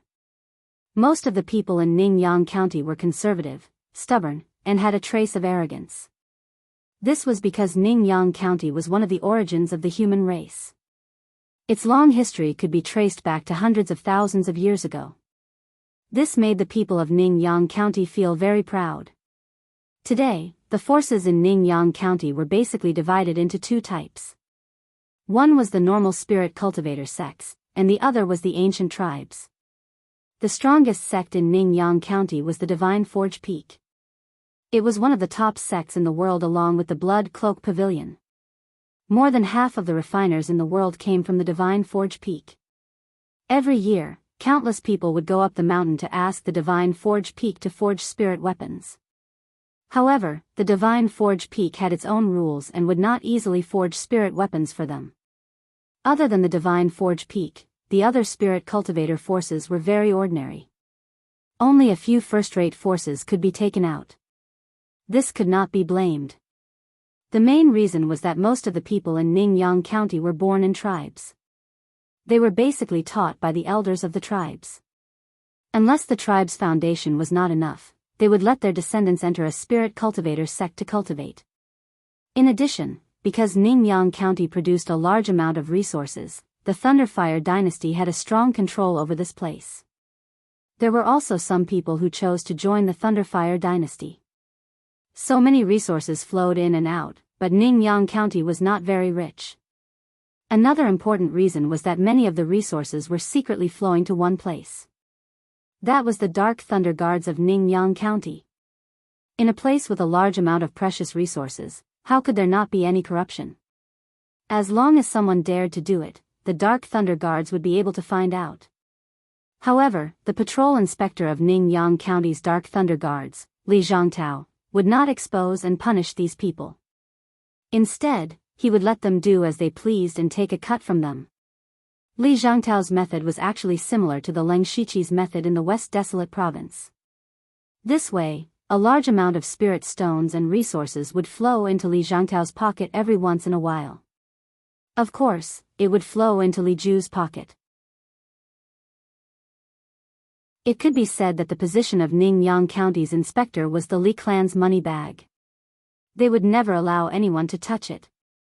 Li Jucheng was still thinking about how to deal with eunuch Gao and Leng Shiqi, but at this time, one of his trusted aides suddenly ran in and said, "Sir, I've just received a report that Lu Xingji and his 2 servants have used the interdomain teleportation formation." "What?" Li Jucheng was slightly surprised. He quickly asked, "Where are they going?" It's Ningyang County." Li Jucheng instantly stood up. His face was extremely gloomy. He said coldly, "It must be that damn eunuch who wants to take back Ningyang County." "Wishful thinking. Quickly go and inform Li Zhangtao, tell him to prepare everything, and don't let Lu Xingji find out anything. We must remind him not to underestimate this Lu Xingji, and to be cautious in all matters. This subordinate will do it right away." On this day, Leng Shiqi, Feng Sha Mo, and Sulwan went through the Dark Thunder Guard's interdomain teleportation formation and arrived at Ningyang County's capital, Ningyang City. As soon as the 3 of them walked out of the interdomain teleportation formation, they were greeted by several Dark Thunder Guard members. Leng Shiqi secretly sneered. When they used the interdomain teleportation formation from the Dark Thunder Guard headquarters, the news must have reached Li Jucheng's ears. They quickly walked in front of Leng Shiqi and respectfully said, "Greetings, Sir Lu. We are all Dark Thunder envoys of Ningyang County's Dark Thunder Guard. We have specially received Sir Li's order to welcome Sir Lu. Dark Thunder Manor has already prepared a banquet to welcome you, Lord Lu." These people's attitudes were extremely low. Leng Shiqi revealed a faint smile and said, "Sir Li is really enthusiastic. However, this envoy is under orders to investigate various matters in Ningyang County. It's not appropriate to be too close to Sir Li, so this envoy can only accept Sir Li's good intentions. This envoy still has to go patrol, so please return." After saying this, Leng Shiqi took a step forward and was already dozens of zhang away. Feng Shamo and Sulwan also followed closely behind him, disappearing without a trace in a few flashes. These people could only helplessly shake their heads as they watched Leng Shiqi leave. There was nothing they could do. After all, the other party was an imperial eunuch and had the authority to investigate. They couldn't just kidnap Leng Shiqi. They could only hurry and report to Li Zhangtao. At this time, in Ningyang City's Dark Thunder Manor, Li Zhangtao was waiting for Leng Shiqi with a group of inspectors and senior inspectors. Previously, these people said that they wanted to hold a banquet for Leng Shiqi, but looking around, there wasn't even a banquet. Instead, they were all sneering. It was clearly a hongmen banquet. Li Zhangtao was over 60 years old. His temples were gray, but he had a unique majestic momentum. He sat on the high seat, playing with an emerald jade rui in his hand. This thing was carved from Fengyuan warm jade, which was specially used to make 6th-level spiritual weapons. This thing was a treasure that would make people jealous outside, but in Li Zhangtao's hand, it was just a toy. After he learned that eunuch Gao had sent an imperial eunuch who had just entered the gang's spirit realm to Ningyang County, he actually didn't take Leng Shiqi seriously. Li Juecheng and eunuch Gao had been fighting for so long that he could see at a glance that Leng Shiqi was here to seize power, but he still felt that there was nothing to worry about. This was not because he looked down on Leng Shiqi, but because he was confident in himself. Li Zhangtao had been in charge of Ningyang County for nearly 10 years. In the past 10 years, he had replaced all the Dark Thunder Guards in Ningyang County with his own people. It could be said that he had the final say in the Dark Thunder Guards. In addition, he had already established a good relationship with the major forces and businesses in Ningyang County. They were all related to interests, and they were bound together for good or ill. Therefore, even if he took the initiative to give up power, those people would not be willing to do so. No matter in terms of strength, influence, or background, Ningyang County was not a place where an outsider could interfere. Li Zhongtao had worked hard in Ningyang County for nearly 10 years. If his power was really seized by Leng Shiqi, a junior, he might as well find a piece of tofu and kill himself directly. Therefore, Li Zhongtao didn't care about the arrival of Leng Shiqi, even if Li Jueqing specially reminded him. Today, he had set up a formation to welcome Leng Shiqi because he wanted to show Leng Shiqi who had the final say in Ningyang County. There were a total of 4 supervisors in Ningyang County's Dark Thunder Guards. One of them, Lin Jigui, smiled and said respectfully, "Sir, you don't have to worry. Eunuch Gao is too naive to send a junior to seize power this time. It seems that Eunuch Gao has no subordinates to use. This time, we must make that Lu Xingji lose face. What elite assembly chief? It's just an empty title." Li Zhongtao glanced at him and said, "I don't care if Lu Xingji dares to seize power. He won't succeed anyway, but we can't underestimate him too much. The elite assembly chief is not just a title. At most, we'll make him lose some face and back off. If we go too far, he's already an eunuch at such a young age. Who knows what position he'll climb to in the future? When that time comes, it'll be difficult for him to settle accounts." Lin Jigui was also embarrassed that he had flattered the wrong horse. The others were also secretly laughing. However, at this time, the people who had come to welcome Leng Shiqi returned. Li Zhongtao frowned and said, "You came back on your own. Where is Lu Xingji?" Those people said awkwardly, He left directly."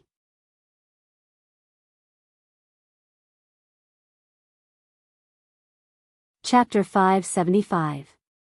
Hearing this, everyone, including Li Zhongtao, looked at each other. For a moment, they couldn't figure out Leng Shiqi's intention. It was reasonable to say that he was here to seize power, but he didn't even enter the gate of Dark Thunder Hall in Ningyang County. What power did he want to seize? Or was this Lu Xingji afraid and didn't dare to come? But thinking about it, it didn't seem right. He was someone who dared to kill the inspector.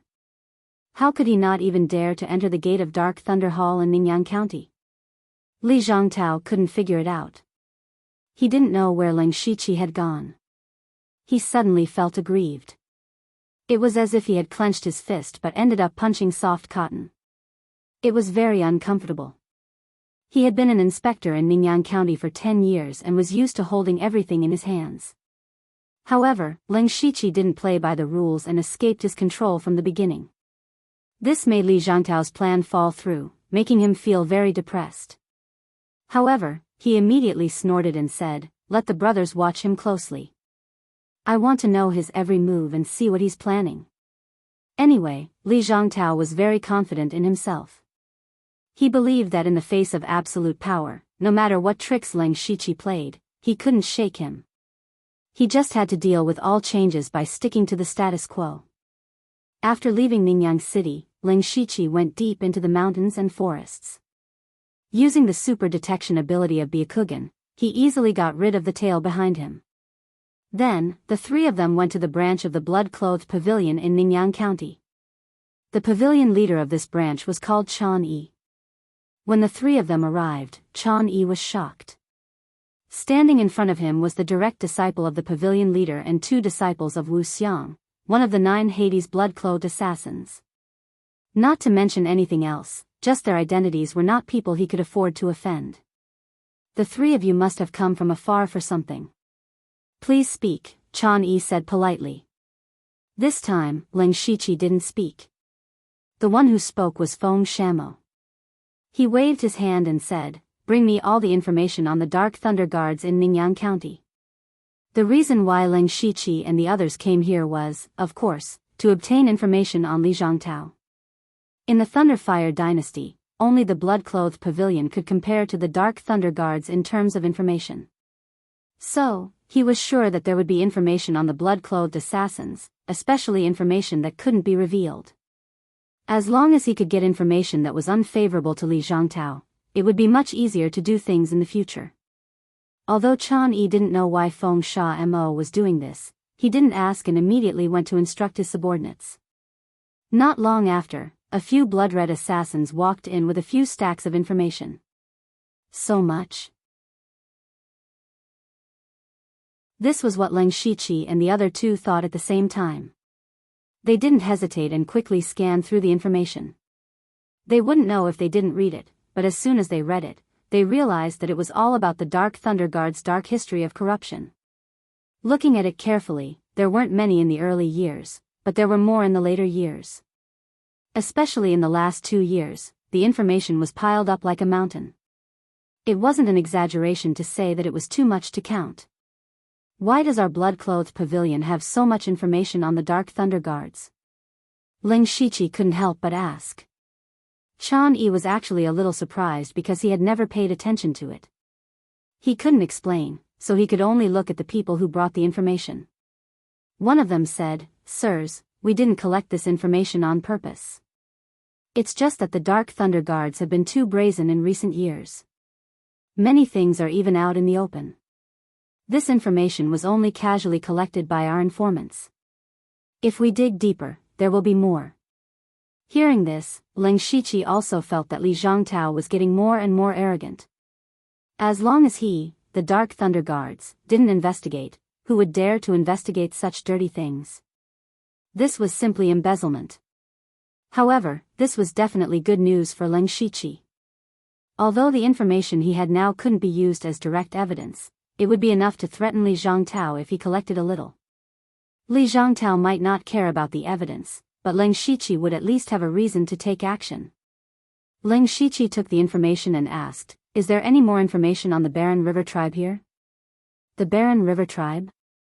I think I have some impression of it. It's a medium-sized tribe, equivalent to a second-rate sect." Chan Yi then added, "However, this tribe seems to have produced an incredible genius called Dichuan a few days ago. He later joined the Discipline Commission of the Thunderflame Dynasty. Go and bring me all the information on the Barren River tribe." Leng Shiqi raised his eyebrows under the mask. How could there be such a coincidence in this world? The reason he asked about the Barren River tribe was because the location of the secret treasure recorded in the jade slip given to him by Zhuge Yun was near the Barren River tribe. He came to Ningyan County for 2 purposes. First, of course, was to help Eunuch Gao take back the supervision power of Ningyan County. Second, was to retrieve the secret treasure left behind by the Star Tribe. He knew that Dichuan came from a tribe in Ningyan County, but he never thought that Dichuan was from the Barren River tribe. He had the Seal of Desolation and the Blood Shadow Sword. If the Barren River tribe saw them, there would be some trouble. But then again, this might not be a bad opportunity. He had just arrived at Ningyan County. It was impossible for the 3 of them to overthrow Li Zhongtao, the local tyrant. Originally, he wanted to use some of the blood-clothed assassins. However, it was inevitable that some traces and flaws would be exposed if he did so. The Barren River tribe was where Dichuan came from. This gave him an idea. The Barren River tribe was located in the extreme north of Ningyan County, deep in the mountains. It was easy to defend and difficult to attack. The tribe looked a bit like a mountain village. The people inside were very old and simple, wearing clothes made of animal skin. The men were all very strong, and their bodies were more or less engraved with patterns of different colors and shapes. The Barren River tribe controlled a mineral vein nearby. Although they were not very rich and powerful, they were not weak either. However, the leader of the Barren River tribe, Hope, was not satisfied with this. All these years, he had been socializing with rogue cultivators and spirit cultivators. He wanted to take over their biggest enemy, the Wasteland tribe. Originally, the Desolate Chuan tribe's power had indeed been slowly growing, but a few of the spirit cultivator sects that had received benefits from him had either perfunctorily done nothing, or had even gone back on their word and joined the Wasteland tribe. This made him furious. At this moment, Hope was venting his anger in his tent. His body was filled with a tyrannical aura. No one dared to approach him, and no one dared to dissuade him.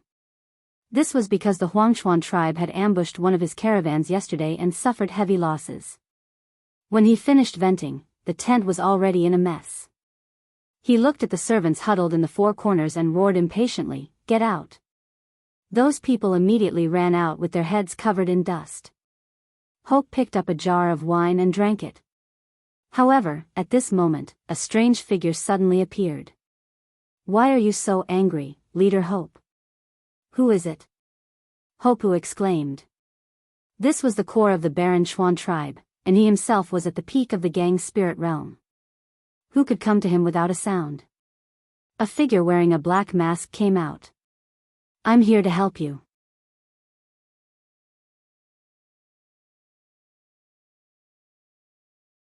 Chapter 576. Hope was tall, and his strong muscles were bulging with blue veins. He stared at the mysterious man who suddenly appeared. The spiritual force and chi and blood in his body were ready to burst out at any time. The mysterious man was Leng Shiqi. He said leisurely, "Chief Hope, please calm down. I'm here to make a deal with the Baron Chuan tribe." Hope was still vigilant, but he didn't summon the warriors of the tribe. Since the mysterious man could come to him quietly, his strength alone was enough for him to take him seriously. He said in a low voice, "You're not sincere enough to make a deal with me secretly." Leng Shiqi shook his head and said, "I have no choice. When the time is right, I'll be honest with you. But Chief Hope, you're wrong. I'm here with sincerity. Please look at this." Then he threw out a small sack. Judging from the shape and the blood oozing out of it, Hope knew that it must be a human head. Was this man here to deliver his head? With a light flick of his finger, the linen cloth was torn apart, revealing a bloody head. His expression immediately changed. The leader of the Golden Lion Gang, Yin Shou. The Golden Lion Gang was a third-class sect that he had given a lot of benefits to recently, but eventually turned to the Baron Chuan tribe. Although it was a third-class sect, Yin Shou, the head of the Golden Lion Gang, had broken through to the gang's spirit realm 2 years ago. Now the Golden Lion Gang was thriving and was very close to becoming a second-class sect. But now Yin Shou's head appeared here.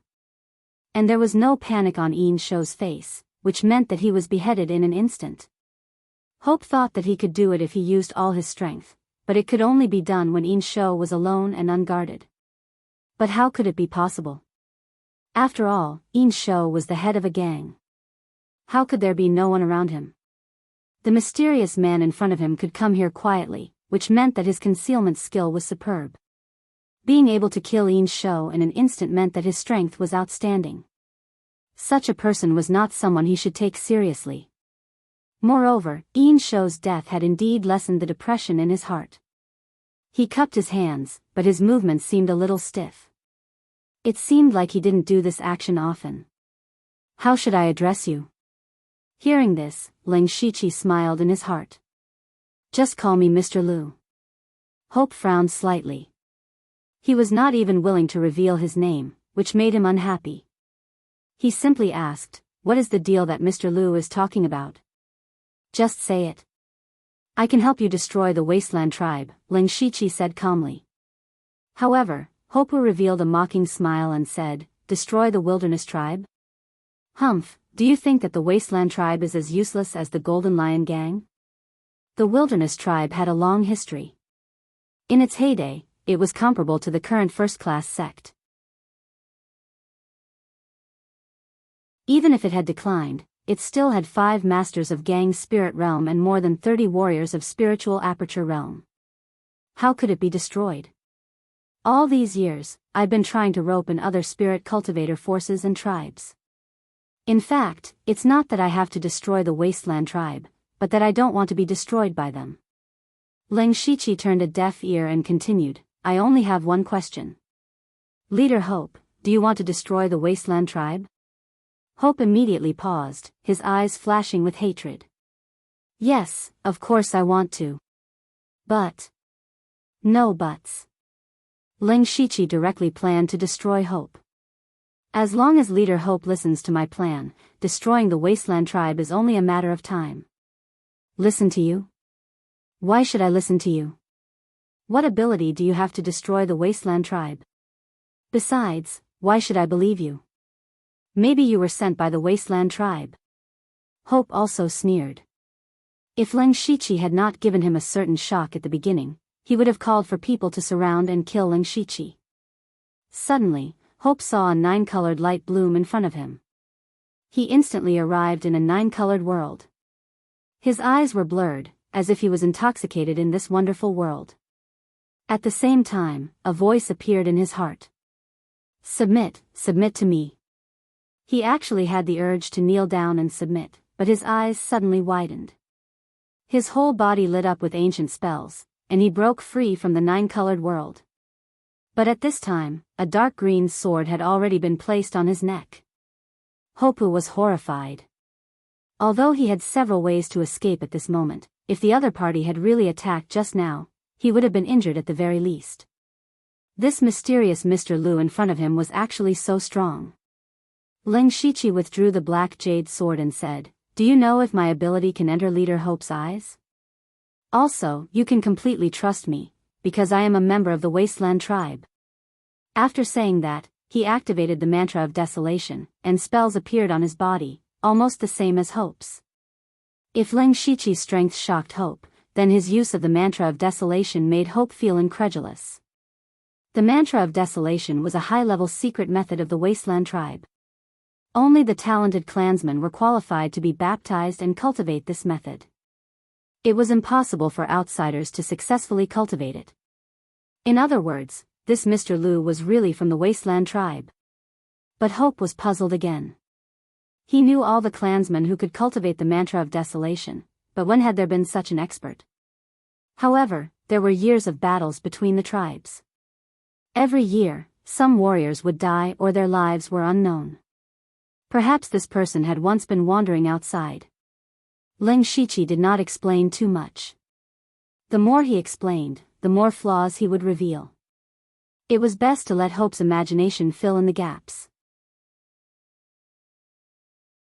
He continued, "My identity is a little sensitive now, so it's inconvenient for me to show up. Next, I will help you rope in a few spirit cultivator sects to strengthen your forces. I will also help you secretly assassinate the higher-ups of the Wasteland tribe. In addition, I have a master comparable to the late stage of Gang's spirit realm by my side. Destroying the Wasteland tribe is not an empty promise." Hope thought that if he could really rope in a few spirit cultivator sects, even if they were only third-rate sects, then he would have a great advantage in the number of people in the middle and low end. Judging from the power of Ling Shiqi's attack just now, it was very likely that he would succeed in assassinating the Wasteland tribe. In addition, he had a late-stage Gang spirit realm helper. Under such circumstances, it was really possible to destroy the Wasteland tribe.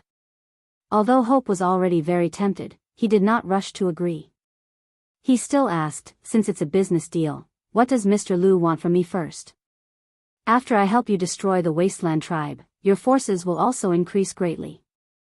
In return, you have to help me kill some people." Ling Shiqi stated his purpose. "Who?" Hope asked solemnly. If it was some difficult master, he would not agree so easily. Ling Shiqi only said 3 words, "Dark Thunder Guards."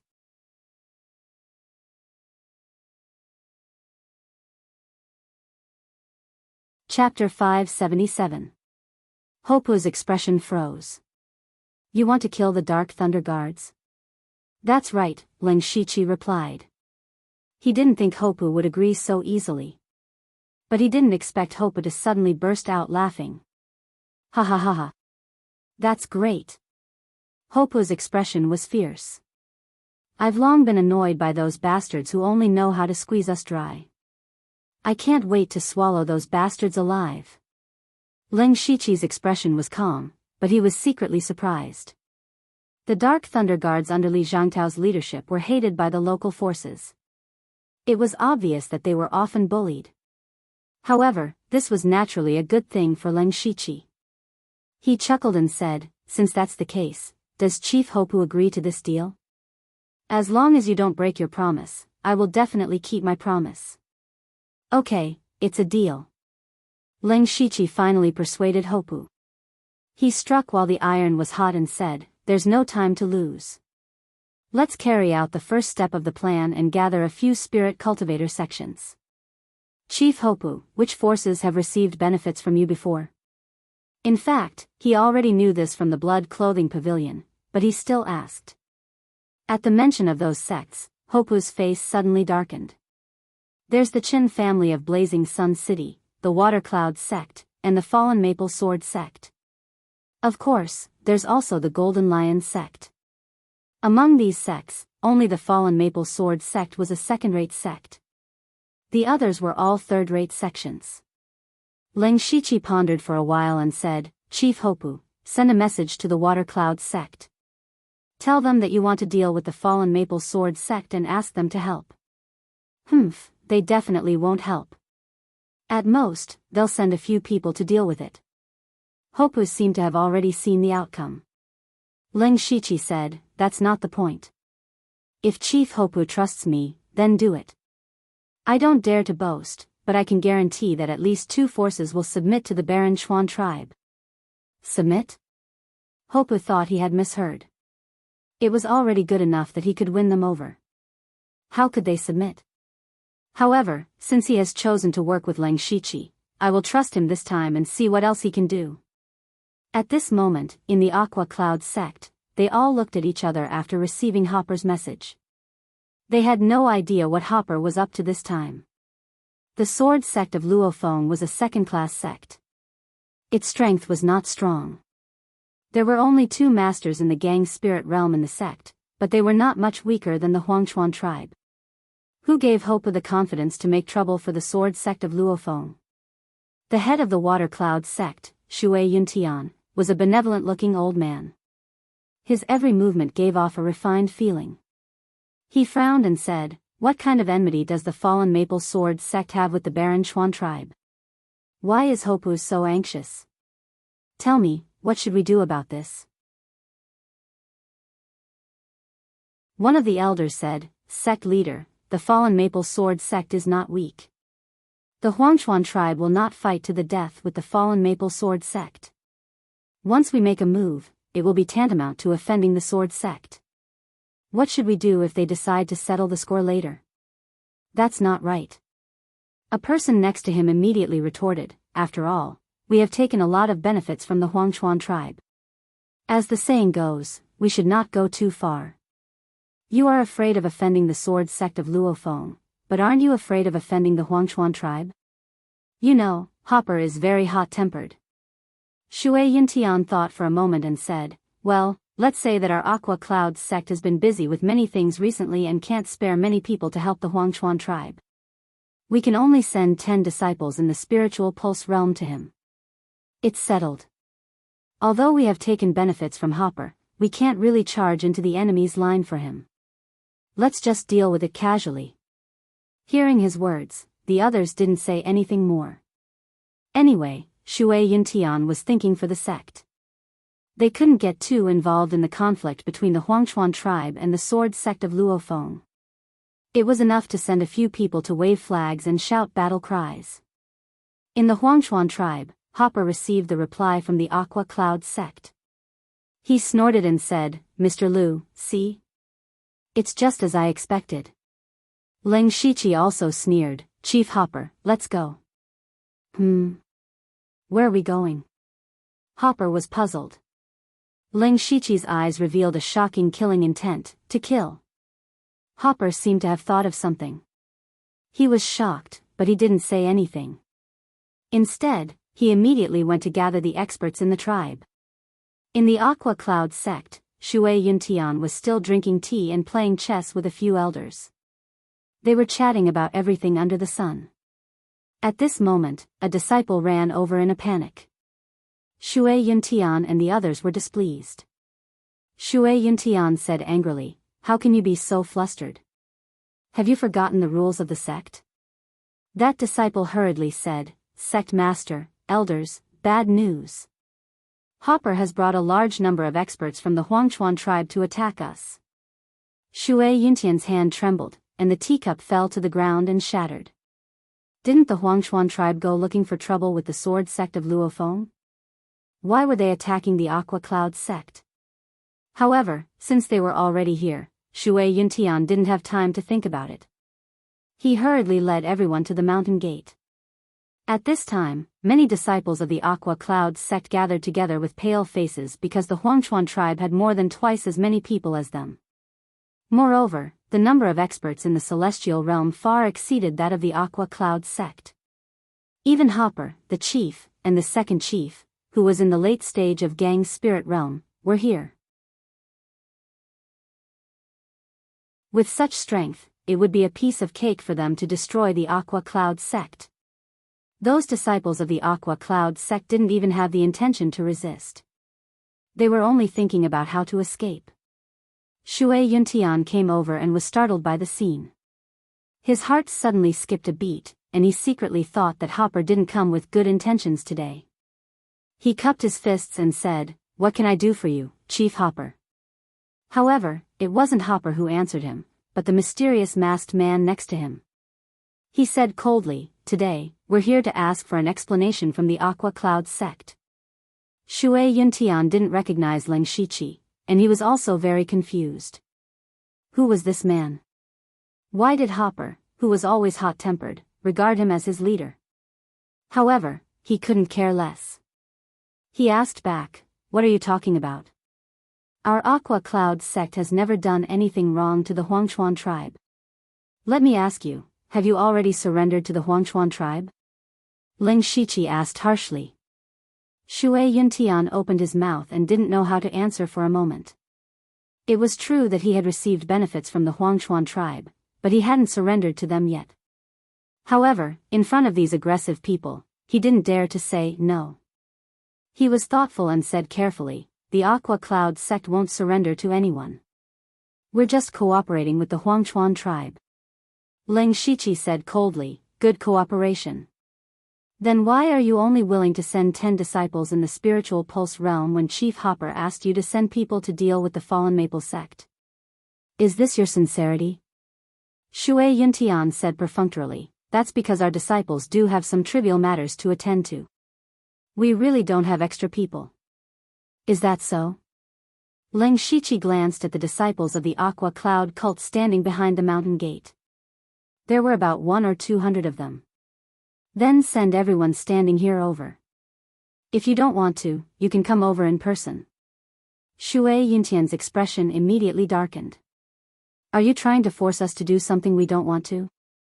Don't tell me you don't care about the rules between spirit cultivator sects." Leng Shiqi's eyes were full of malice. "Rules. Rules are rules. If you take someone's money, you have to help them.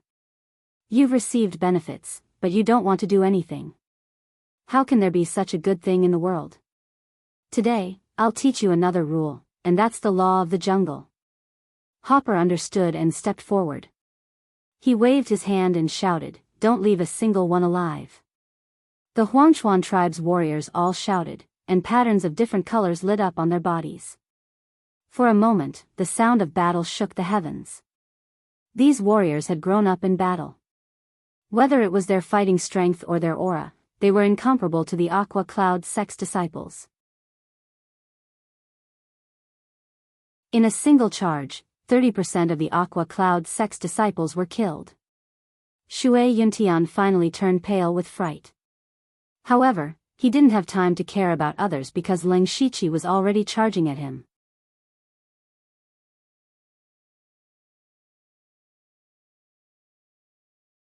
Chapter 578. In less than an hour, the entire Aqua Cloud sect had turned into a river of blood. All the disciples had been killed. Meanwhile, the Huangchuan tribe barely suffered any casualties. Hopu stood in the pool of blood, his heart filled with excitement. It wasn't the first time that the Aqua Cloud sect had brushed him off.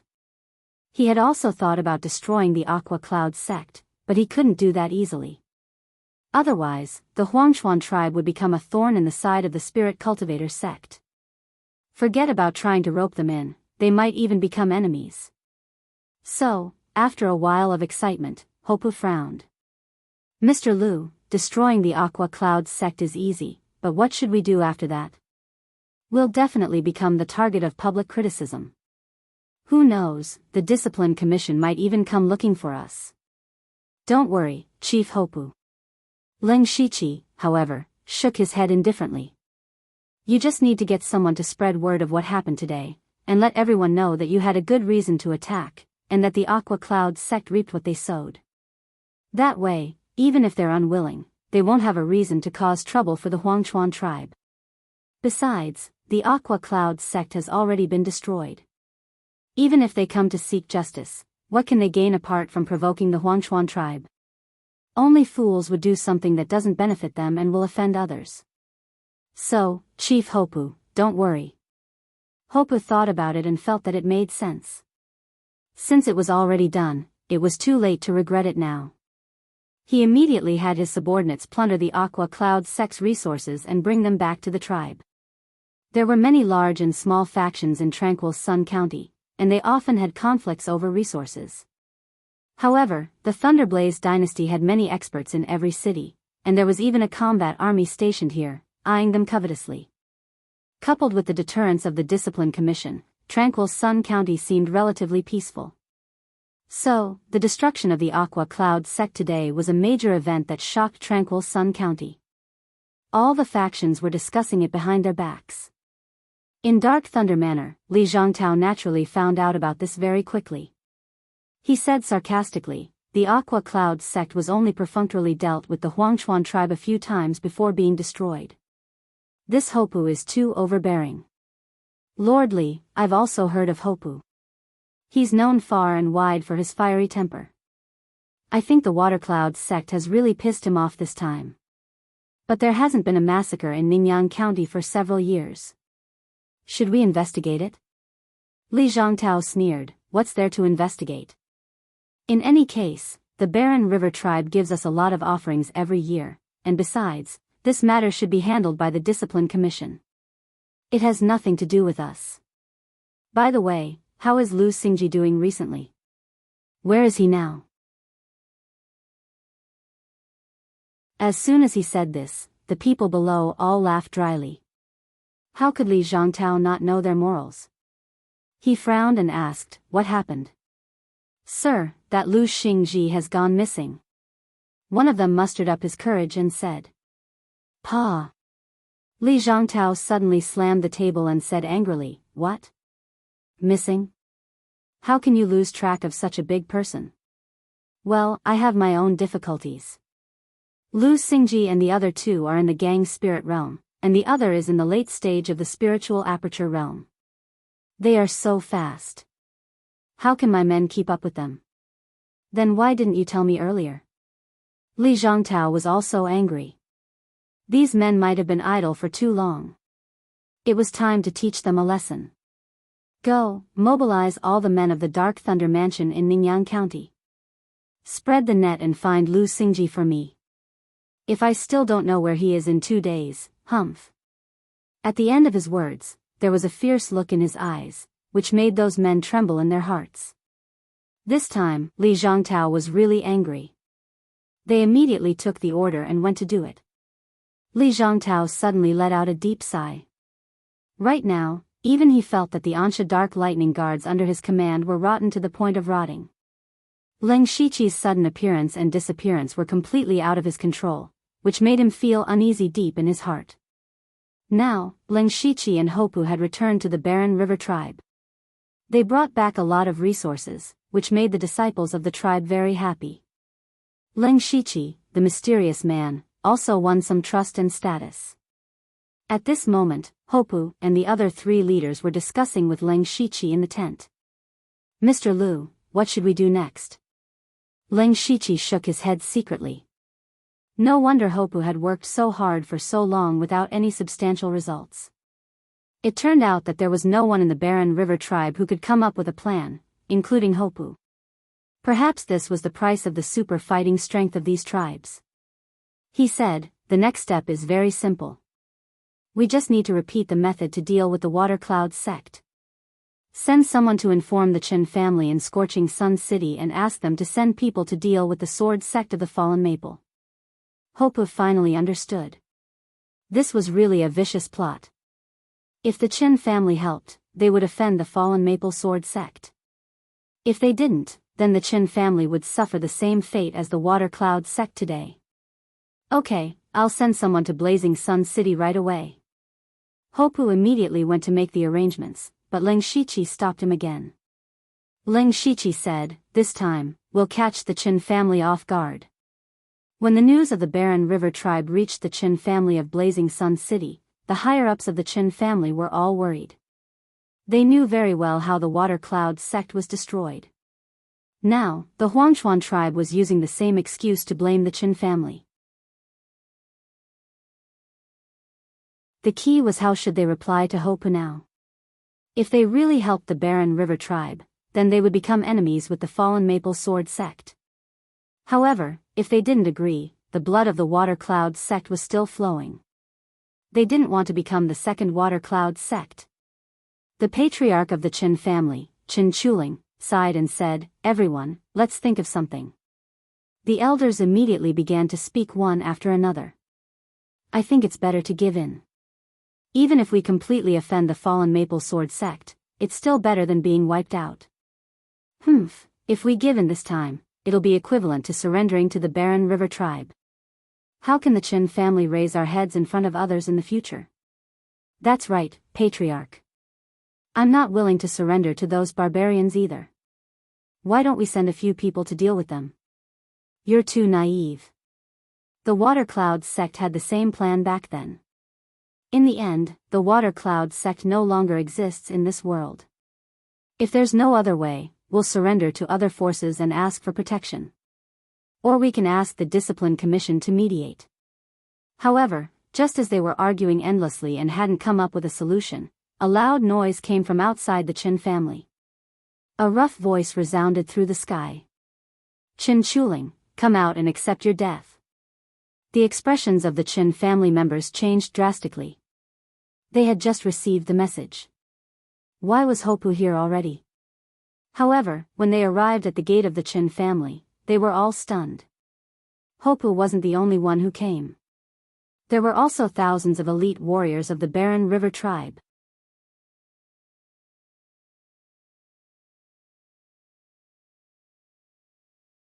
Chapter 579. Seeing this, Qin Chuling had a bad feeling. But Hoppa had sent someone to deliver the message, and now he was here. He didn't even have a chance to catch his breath. Until now, he still didn't know what to do. His heart was as anxious as ants on a hot pan, but he was still the head of the family. He forced himself to look calm and said, "Chief Hopper, we were just discussing how to help you attack the Fallen Maple Sword sect. I didn't expect Chief Hopper to come so quickly." This time, it was Hopu who spoke, and Leng Shiqi stood behind him. It was not that he didn't want to show off, but the Chens were built near Scorching Sun City, and there were some people around. At this time, many people had gathered, so it was inconvenient for him to show up. Fortunately, he had told Hopu what to do before he came. At this time, Hopu shouted at the top of his voice, "There's no need to discuss. In order to save time, you can gather all your men. We'll set off for the Fallen Maple Sword sect together. I'll only give you an hour." Hearing this, Qin Chuling panicked. Not only him, but all the members of the Chens who heard this were panicking. He hurriedly said, "Chief Hopu, don't worry, enough." Hopu interrupted Qin Chuling, "I'm not here to listen to your nonsense. You've received so many benefits from me, so you should do your best for me. This time, the Fallen Maple Sword sect will be led by your Chens." "Impossible." Qin Chuling shouted subconsciously, but he immediately realized that he had misspoken. As expected, Hopu sneered, "Since you refuse a toast only to be forced to drink a forfeit, then pay with your life. Kill." With the word "kill," thousands of soldiers roared and rushed out crazily. Leng Shiqi also fixed his eyes on Qin Chuling. He wanted to test out his current strength, but last time at the Water Cloud sect, that Shui Yuntian was too weak, and he killed him in 2 moves. Now, Qin Chuling was at the early stage of Gang Spirit Realm, just like him, so he could use him as a test stone. Leng Shiqi waved his arms, and hundreds of shining starlight and red and blue sword chi appeared in the air in an instant. The Heavenly Cycle Star God technique that he cultivated had an accompanying spiritual skill called Starlight Sword Aura. This spiritual skill was only a level 4 spiritual skill and was not considered very powerful. However, the Starlight Sword Chi had a very good characteristic, and that was its extreme speed. Ling Shiqi's Sanju Sword Chi was integrated a long time ago. Even for him who was in Gang's spirit realm, he could not keep up with it. Therefore, he integrated the Starlight Sword Chi into the Sanju Sword Chi during his closed-door training for 2 months. It was the Star Extinction Sword Chi. The current Star Extinction Sword Chi might not be too powerful, but it had the advantage of quantity and speed. Hundreds of sword chis of Star Extinction shot out like a meteor shower, instantly enveloping Chen Chuling. Chen Chuling did not know where this spirit cultivator of the spirit astral realm came from in the Huangchuan tribe. His strength was so strong that when he saw the sword chi that filled the sky, he actually felt that he could not resist it. He hurriedly pulled out a heavy sword, and the heavy thick earth spiritual gang burst out, dispersing a small part of the Star of Extinction sword chi. At the same time, seeing that Hopu didn't intend to attack, he also had a trace of luck in his heart.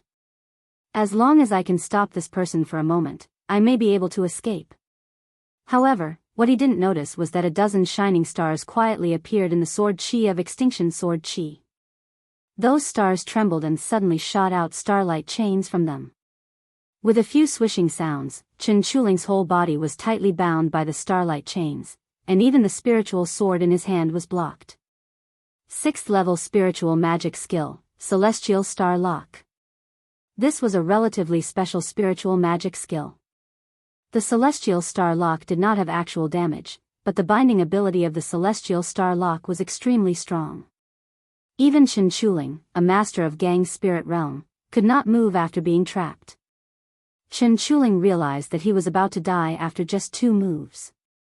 He panicked and immediately shouted, "Stop fighting.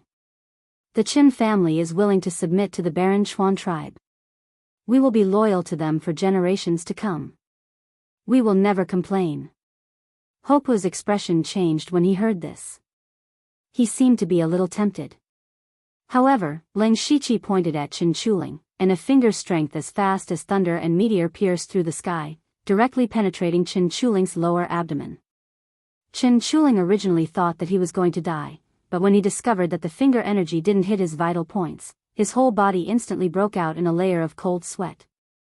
He thought that the other party was teaching him a lesson and didn't want to take his life.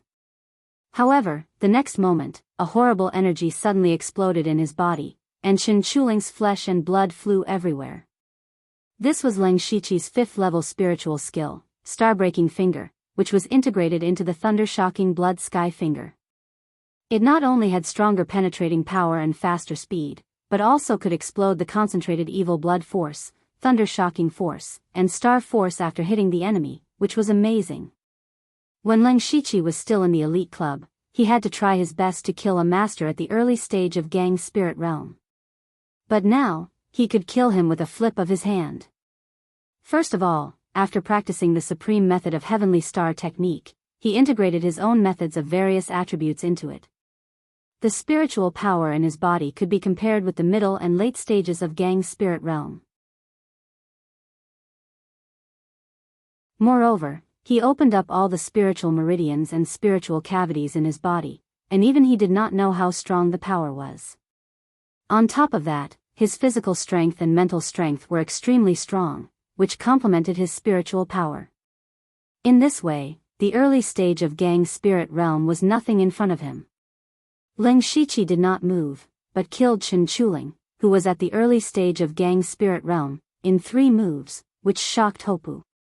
If he were to personally go up and use all of his strength to kill Chen Chuling, perhaps it would only take him a few moves. But Ling Shiqi had done it so easily, with just a wave of his hand. Hope admitted that he couldn't do it. After Chen Chuling died, the Chens had no chance to resist, and could only be slaughtered by the warriors of the Huangchuan tribe. There were quite a few people gathered near the Chen family. When they saw this bloody scene, they were all terrified. Some of the more timid ones began to tremble, while others turned around and ran away. Therefore, the news of the Huangchuan tribe exterminating the Chen family spread like wildfire. Everyone who heard the news thought that Hopu had lost his mind. However, many people were afraid of the Huangchuan tribe. They were not afraid of how strong other forces were, but they were afraid of the Huangchuan tribe, which was a mad dog that would seek revenge for the smallest grievance. Hopu walked on the ground covered with corpses, and he began to enjoy this feeling. All his recent suffocation could be said to have been vented. How delightful! He said to Ling Shiqi, "Mr. Liu, tell me what to do next, and I'll do it." Ling Shiqi chuckled and said, "The next step is simple. We destroyed 2 third-rate sects in a row, and others have seen the determination and ruthlessness of the Huangchuan tribe. Leader Hopu, as long as you go to those sects who have received benefits from you or want to join forces with the Huangchuan tribe, they will most likely choose to join forces with you." In fact, it was true. Not to mention the entire Ningyan County, even the sects around the Huangchuan tribe were scared by Hopu. As long as he went there, those sects would immediately agree to cooperate with him and send him a large number of masters on the spot. In a few days, the Huangchuan tribe had gathered 4 third-rate sects, and there were more than 10 people in the Spirit Aperture realm who could help. Although the Fallen Maple Sword sect would not join them, they agreed to lend Hopu 2 masters in the Spirit Aperture realm. This kind of combat power had completely surpassed Hopu's old rival, the Huangchuan tribe. On this day, Hopu returned to the tribe happily. Ling Shiqi said, "It's time to start the second step of the plan."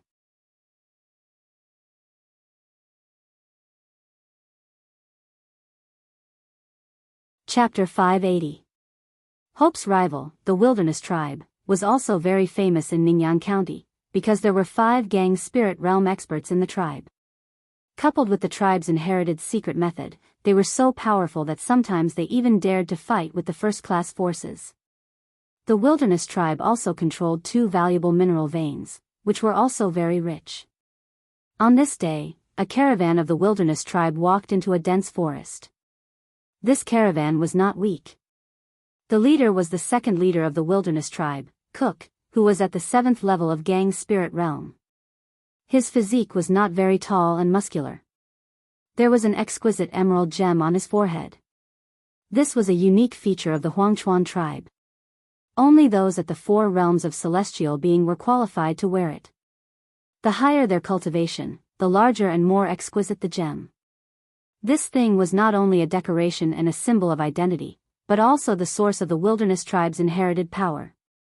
In addition to Cook, there were 5 Spirit Aperture Realm experts and 20 to 30 Spiritual Pulse Realm experts in the caravan. The rest of the escorts were also in the Spirit Transformation Realm, which showed that this batch of goods must be very precious and important. Cook was very confident. With the strength of his caravan, unless there were several Gang Spirit Realm experts or Oneness of Heaven, he did not think that anyone could threaten him. However, suddenly, the ground of the caravan lit up with countless flames, and a huge array suddenly appeared. 9 huge golden fire pillars soared into the sky and dyed the sky red. There seemed to be a dragon's roar as the flames burst out. The dragon's flame lit up the world and burned everything. Before the caravan could react, the dragon's flame had mercilessly devoured 60 to 70% of the spirit cultivators. This was the horror of a spirit cultivator. If he arranged the array in advance, he could create a terrible power in an instant. Only then did Cook react. He saw that the gem on his forehead was emitting a mysterious green light. As long as the light came into contact with the flames, it would disperse them. The same was true for the rest of the people. Finally, they managed to block the 9 palace fire formation supported by the pure gold earth dragon flame.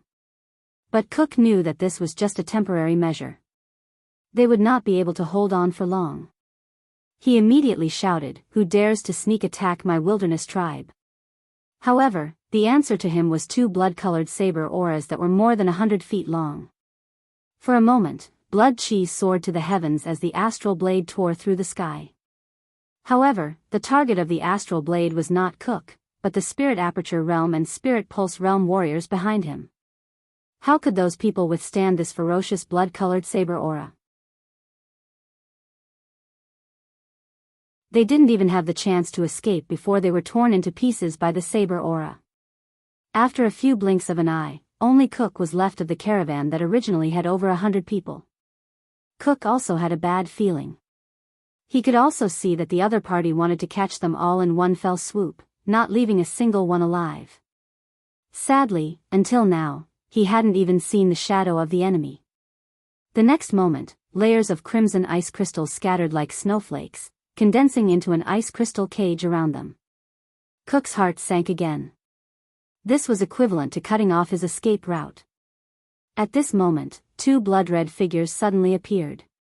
They were both wearing blood-red robes with mysterious golden patterns embroidered on their sleeves and collars, symbolizing their identities. A golden-striped blood-clothed assassin from the blood-clothed pavilion. Cook blurted out in horror. No wonder the other party had such horrible strength. However, he was more confused. Who could hire two golden-striped blood-red killers to kill him? The two were naturally Ling Shiqi and Feng Sharmo. Since they were going to deal with the wilderness tribe, of course, they had to weaken their strength. This time, Cook brought a large number of masters to escort the caravan, which gave them a good opportunity. As long as they could kill all of Cook's people, the wilderness tribe would lose a quarter of its combat power. Facing the two golden-striped blood-red-clothed assassins, Cook was also scared witless, especially the 9 Palace fire formation. It was still burning at this moment. Now that the surroundings were blocked, he had no way out. He had to shout, "You too, although I don't know who hired you, I'm willing to pay twice, no, 10 times the reward, just let me live." Ling Shiqi ignored Cook, who was still surrounded by the 9 Palace fire formation and had lost his courage. Even though he was at the 7th level of Gang's spirit realm, he was no longer a threat. He turned his head and said, "Senior brother Feng, let's make it quick." Feng Sharmo did not speak. He reached out and a grey long saber with wind patterns appeared in his hand. As soon as the saber appeared, the surrounding spiritual power of heaven and earth stagnated. Ling Shiqi's eyes widened slightly. This saber was a 7th level precious weapon, Sky-Hating Gale Saber. He could only say that the Pavilion Master's prototype was indeed different. A 7th level precious weapon. Let alone a Gang spirit realm master, even a great master in the oneness of heaven and men realm could only have a few 7th level precious weapons. Naturally, Cook recognized the 7th level precious weapon at a glance. His heart was filled with despair. However, he was a master in the late stage of Gang's spirit realm after all. He knew there was no other way but to risk his life at this time. The gem on his forehead suddenly burst, and rich green light poured into his body, forming mysterious green patterns on the surface of his body. Feng Sharmo moved even faster. He raised his saber and slashed down. In an instant, an illusory wind saber more than 100 meters long chopped down, which was about to cut off the heaven and earth. In the face of this destructive saber, Cook roared, and the shadow of a giant beast from ancient times seemed to appear behind him. Unfortunately, just as he was about to break out and risk his life, Ling Shiqi made a gesture with one hand, and his whole body suddenly bloomed with endless 9-colored light, as if weaving a wonderful dreamland. The 6th level illusion, flowing light illusion skill. Cook's eyes were absent-minded. In his eyes, there was only a dreamlike 9-colored world, which intoxicated him. The giant beast's shadow behind him also dissipated. At the same time, Feng Sharmo's saber had already chopped down. Strangely, although Cook was absent-minded for a moment, when the saber approached him, the green patterns on his body automatically flew out and entangled the illusory wind saber. Those green rays of light looked very weak, but they were extremely tough. They actually blocked the saber. Feng Sharmo snorted coldly. With one side of his saber, the shocking saber intent caused the wind to surge and the heaven and earth to shake. The illusory wind saber suddenly exploded, and countless sharp saber auras wreaked havoc, directly cutting Cook into pieces. This was Feng Sharmo's true strength. Perhaps it was because he had disguised himself as a Dark Thunder Guard for a long time and had held back for a long time, but Feng Sharmo fought to his heart's content, and Ling Shiqi became his assistant. However, Ling Shiqi did not care. As long as he could destroy this caravan, it was fine. He then kept the huge amount of precious ores in his pocket. If he sold all of these things, he would be able to get more than 700,000 to 800,000 spirit stones. Other than that, there were also many mustard seed bags and bracelets from spirit cultivators. Added together, it was a huge fortune. Feng Sharmo did not care about these resources. He walked over and said, "The next step should be to attack the Wasteland tribe. From now on, you can be considered to have Ho Pu's Wasteland tribe as your foundation. You will have the confidence to deal with Li Zhangtao. It is indeed a good plan." Leng Shiqi also nodded. It was rare to be praised by Feng Sharmo. However, Leng Shiqi had other plans. Just as he was about to talk about the follow-up plan, a notification suddenly appeared in front of his eyes. "Congratulations, host, the system has been successfully upgraded. Please take a look."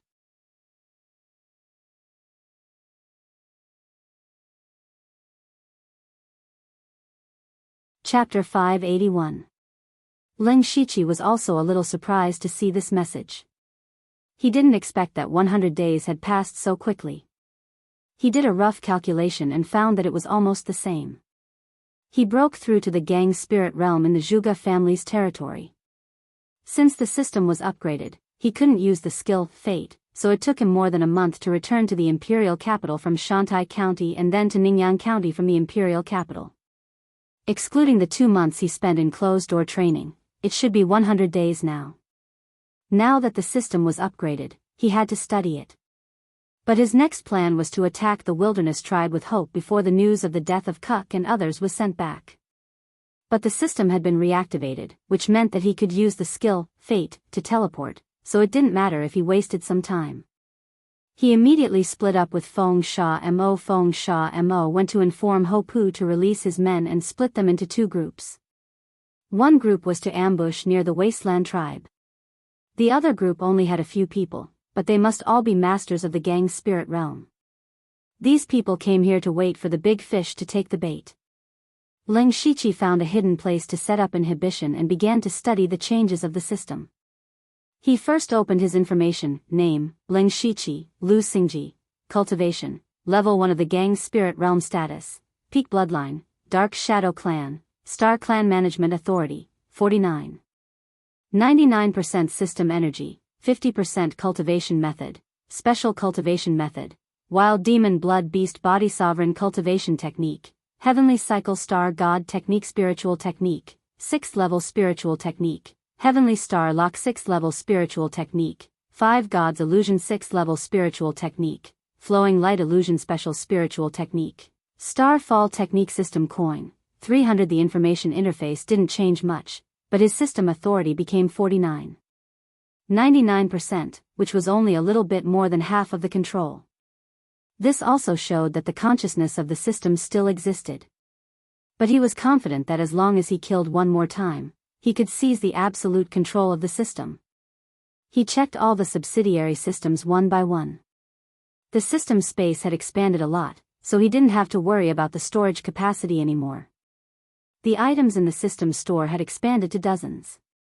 What was worth mentioning was that he could get a 20% discount when buying things in the system store. Perhaps this was the benefit of having a high level of system authority. He looked at the dazzling array of goods and was tempted. Unfortunately, he couldn't bear to look at the system coins he had now. When Leng Shiqi thought of this, he sold all the resources he had obtained from the Western Desert Province and the resources he had obtained from destroying the 2 third-rate sects to the system. Not only did he obtain more than 5,000 system coins, but the strange energy had also appeared in his body. However, the energy still disappeared in a flash. He did not know where it went, nor did he know how to mobilize it. Now that he had the system coins, he didn't immediately buy anything.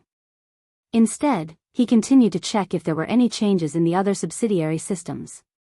He opened the pet system and found that in addition to the original pet summon, pet bind, and pet upgrade, there were also options for pet enhancement and pet advancement. What surprised him even more was that he had an extra pet space. This meant that he could bring another pet with him. The Gu King's ability and the help it gave him was so great that he felt the great benefits of having a pet. He had always been glad that he had chosen the pet system. The Gu King had absorbed a lot of energy in the dragon vein and was still in the process of advancing. Therefore, he could summon another pet to use first. Thinking of advancement, he looked at the option of Pet Advancement. He put the Goo King into the pet space and clicked on Pet Advancement. Sure enough, a line of information appeared in front of him. Pet Advancement Progress, 82%. At the same time, he also saw that he could directly give the pet an advancement pill to greatly increase the speed of advancement. However, the Goo King had to use an intermediate advancement pill to advance from rank 4 to rank 5. Leng Shiqi looked at the price. Good heavens, 2,000 system coins for one pill. He decided to let the Goo King slowly advance on its own. It would be soon anyway.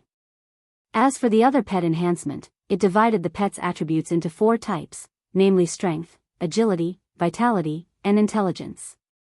Spending some system coins to buy an enhancement pill could enhance one of the attributes. Leng Shiqi didn't need it for the time being. Since there was an extra pet slot, he decided to draw a pet first. Leng Shiqi then clicked on the pet's summoning interface. He didn't hesitate and spent 3,000 system coins to perform an advanced pet summoning. 3 colors of blue, purple, and gold flashed in front of his eyes. This also corresponded to the pet's grade. Leng Shiqi couldn't help but feel a little nervous. After all, the difference between blue and gold was still very big. In the end, the color settled on purple. Leng Shiqi was secretly relieved. The purple grade was the same grade as the Goo King. Although it wasn't the best, it was still better than the blue grade. However, when the purple light dissipated and revealed the body of the pet, Leng Shiqi was stunned. What did he see? What he saw was a round, pink, and tender pig. Congratulations to the host for obtaining a purple grade pet, 4-legged metal swallowing beast. 4-legged metal swallowing beast? Leng Shiqi was surprised. Did such a creature really exist in this world? After the summoning was completed, the little pig jumped directly into Leng Shiqi's arms and snuggled a few times. It even made a goyalu sound. It seemed to be very affectionate towards Leng Shiqi. Leng Shiqi was speechless as he picked up the little pig. The little pig was indeed very small. It was only as long as his forearm. At this time, its 2 small eyes were blinking at Leng Shiqi. Now that you mention it, it was a little cute. However, what was its use? As a purple grade pet, there should be something special about it. He opened the pet information and found that this 4-legged metal swallowing beast lived up to its name. There were only 2 ways to make this beast grow quickly. One was to swallow pet experience pills, and the other was to swallow spiritual stones. Not materials, but spiritual stones. For example, Leng Shiqi would feed the Goo King some materials when he was free. However, this 4-legged metal swallowing beast only ate spiritual stones. It really lived up to its name. The 4-legged metal swallowing beast's ability was also special. It was not a combat type pet, but a support type. Its ability was to search for nearby treasures. The higher its grade, the better the range and quality of the treasures it could search. It could be said that this 4-legged metal swallowing beast was a treasure hunting compass. Unfortunately, this little thing was only stage 1 and could only search for stage 1 resources within 100 feet. It still needed to be nurtured. Leng Shiqi touched his chin. This thing was not useless. Although it required a lot of spiritual stones to feed it, he had just obtained a large amount of resources and could completely afford to raise it. In the future, he could also obtain a lot of precious resources through this beast. As long as he worked hard, he would be able to make a profit. Thinking of this, Leng Shiqi's heart could accept it. He took out a spiritual stone and put it in front of the 4-legged metal swallowing beast's face. Its small eyes suddenly became round, and its 4 short little legs began to move. It opened its mouth and swallowed the spiritual stone. With a few crunching sounds, the spiritual stone went into its stomach. After that, the little thing looked at Leng Shiqi with a face full of anticipation. It was almost drooling. Leng Shiqi smiled and said, "It's not that big, but its appetite is not small." Then he took out a few spiritual stones and put them aside for the little thing to eat. He was ready to see if there were any changes to the lottery system.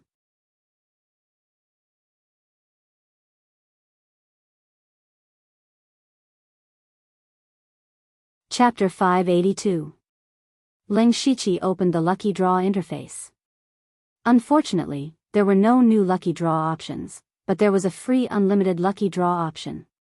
He thought about it and realized that it had been a long time since he last did the Lucky Draw. The system coins that he had saved up in the past were all used to upgrade the system map, by the Great Bright Fist, and exchange them for spirit stones at the auction. It could be said that all the system coins had been spent on the Lucky Draw, which meant that he had never had the chance to use them for the Lucky Draw. It was the same now.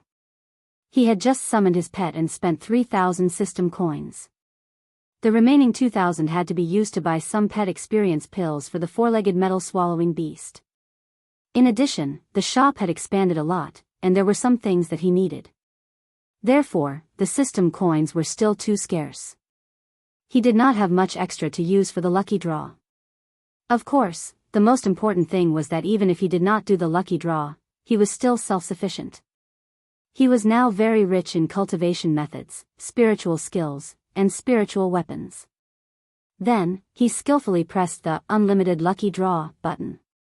He was very calm. After a flash of light, a secret manual appeared in front of him.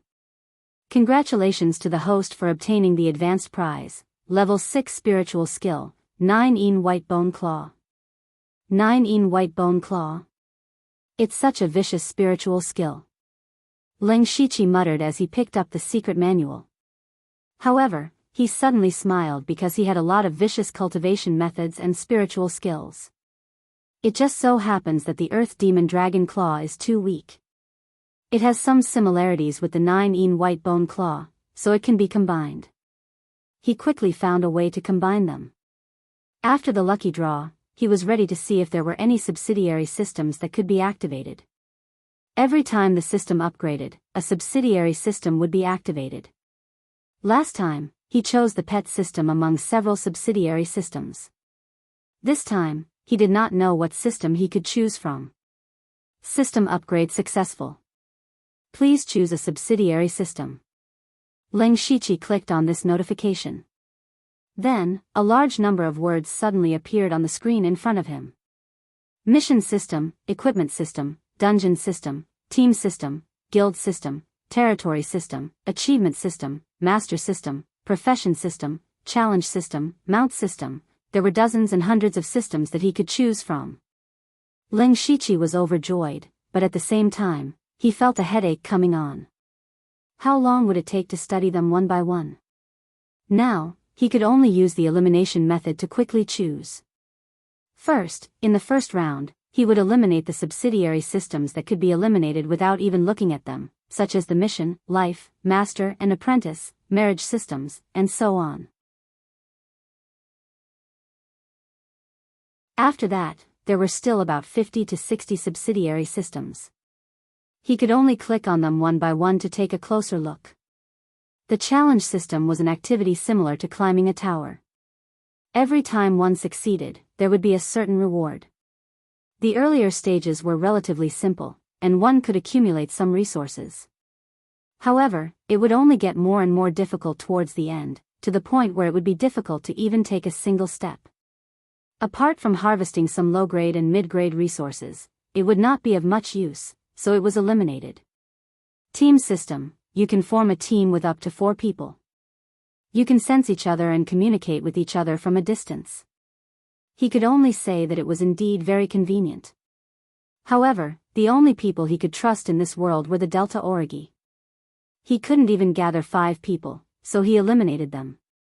After rounds of selection, Ling Shiqi was only left with 4 subsidiary systems. They were the instance system, the profession system, the territory system, and the talent system. The instance system, as the name implied, allowed you to enter a dungeon. Back on Blood Mist Island, he had entered a mystical ruins instance. The battle had been fierce, but the rewards had been good. The instance system actually had 2 ways to unlock a dungeon. One was the instance card he had used before. After activating the instance system, you could obtain an instance card every day. As for the quality of the card and the type of dungeon, it was completely random. The other was to connect to a virtual world and set it as a large instance dungeon. It was then divided into smaller instance dungeons of varying difficulty. Once you cleared all the instance dungeons in this instance dungeon, you could continue to unlock the next instance dungeon. To put it bluntly, the instance system allowed you to enter one instance dungeon after another. You could either kill monsters or complete special quests, and finally receive the corresponding rewards. The profession system gave you a random profession, such as a craftsman, an alchemist, an array master, and so on. Leng Shiqi would be very happy if he could get these professions randomly. However, there were also some strange professions. Like a demon hunter, a scavenger, a coffin keeper, no matter how you looked at it, they didn't seem like proper professions. Leng Shiqi was hesitant. The territory system. After activating this system, you had to randomly select a territory. This territory could be a mansion, an underground city, a secret realm, or even a futuristic sci-fi base. Once you had a territory, you would be the overlord of it. You would then have all sorts of ways to expand your territory. However, you only had one chance to select a territory. You could not change what territory you selected. It was a bit like an infinite lottery where the upper and lower limits were high. The talents in the talent system were somewhat similar to the bloodline power in this world, but talents were also drawn. For example, there was the talent Rapid Progress, which could speed up cultivation, the talent Berserk God, which could increase spiritual power, and the pupil skill Supercilious Eyes, which he already had. It could be said that the innate gift system could directly or indirectly increase Leng Shiqi's strength. It was also the auxiliary system that he liked the most. Leng Shiqi's brows furrowed as he pondered. For a moment, he didn't know which system to choose. These 4 subsidiary systems were carefully selected by him. Each of them had their own advantages. Of course, they also had their own disadvantages. For example, they were all more dependent on one's looks. After careful consideration, Leng Shiqi decided to eliminate the profession system. Although there was a chance that he'd be selected as an artificer or alchemist, Leng Shiqi didn't consider them irreplaceable.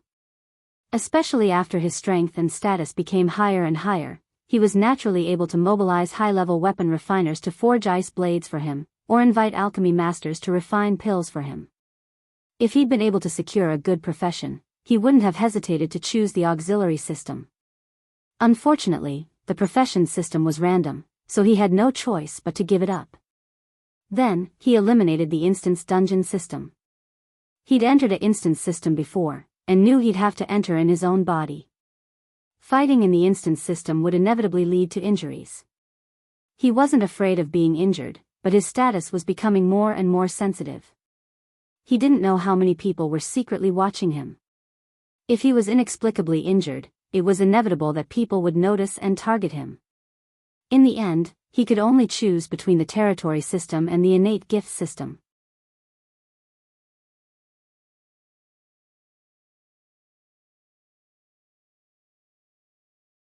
Chapter 583. Only the territory system and the talent system were left. One could help him cultivate his forces, and the other could enhance his strength. It was really difficult to choose. If Leng Shiqi was still in the spirit aperture realm, he would not hesitate to choose the talent system. But now, Leng Shiqi's strength was comparable to the late stage of Gang's spirit realm. No matter where he went, he could be called a master. He already had a certain foundation. Therefore, the cultivation of forces was also the most important thing for his future development. He now had the forces of the Dark Thunder Guards in the West and North counties, as well as several Dark Thunder Guards in the headquarters of the Dark Thunder Guards. He could also mobilize some of the killers of the Blood Cloak Pavilion. These 3 forces were actually not weak, but unfortunately, they were too scattered, and he could not use them freely. If he had his own force, then all the problems would be solved. In fact, this was also a great ambition hidden in Leng Shiqi's heart. That was, he would establish his own forces sooner or later. Whether it was the Blood Cloak Pavilion or the Dark Thunder Guards, for him, they were just a process of improving his strength and accumulating his foundation.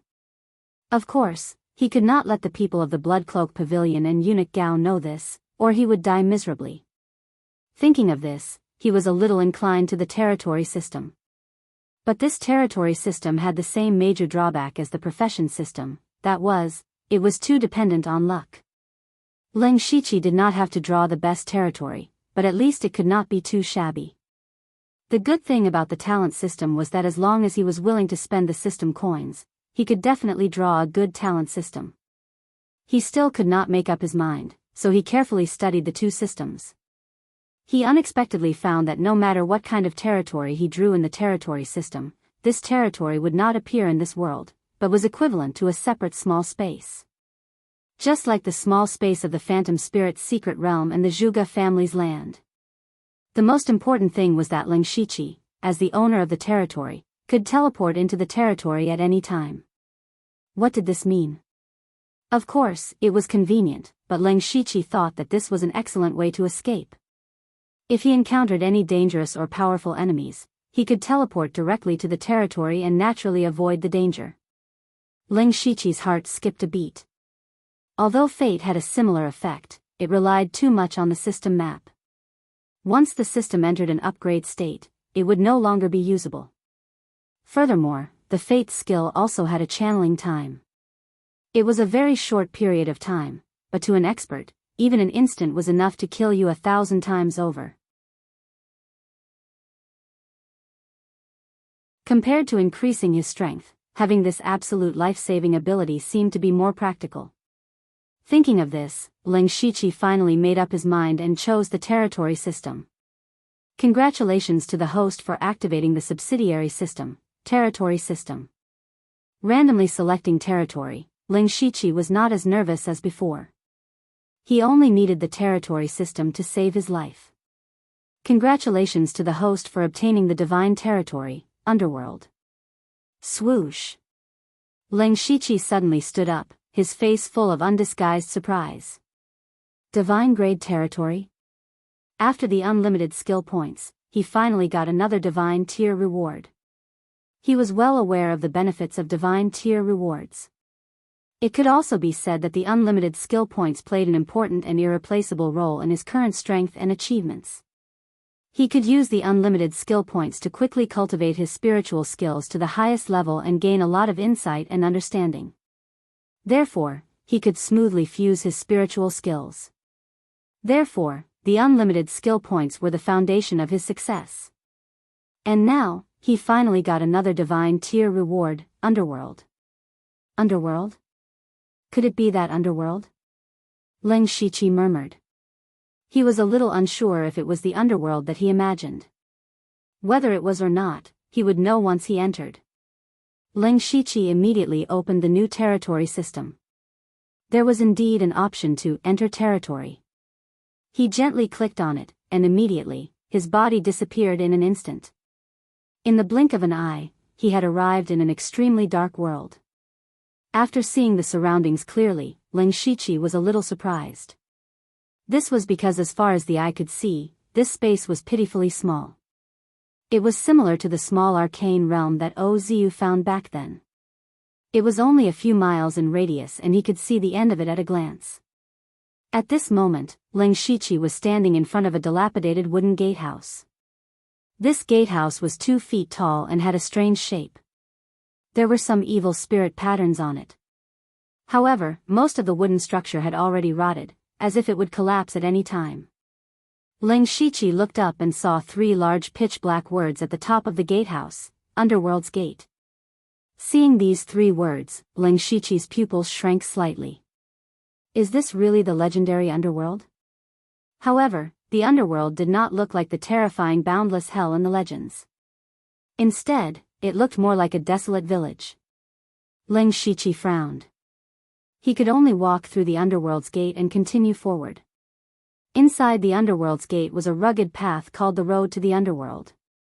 Beside the road to the Underworld was an almost dried-up stream. It was the River of Forgetfulness. As he walked forward, he came to a small wooden bridge that was 2 to 3 feet long. Looking at the rotten wooden board, it seemed like it would break with a light step. However, this small bridge was called the Bridge of Helplessness. Leng Shiqi subconsciously looked left and right. He did not see an old woman giving soup here. His brows were already furrowed. From the names of these places, this was indeed no different from the hell mentioned in his previous life. However, this was too shabby. It was not worthy of the grade of a god-level territory. Ling Shiqi could only continue forward with doubts. Creak. Creak. He walked across the shaky bridge of helplessness. Beside him was a haystack that was several people tall. On it were the words, Village Viewing Platform. Behind the village viewing platform was an extremely ugly boulder. One side of the boulder was very smooth. This item was called the Three-Life Stone. Ling Shiqi stopped in front of the Three-Life Stone for a while. He did not see his previous life and current life on it. He shook his head and walked forward.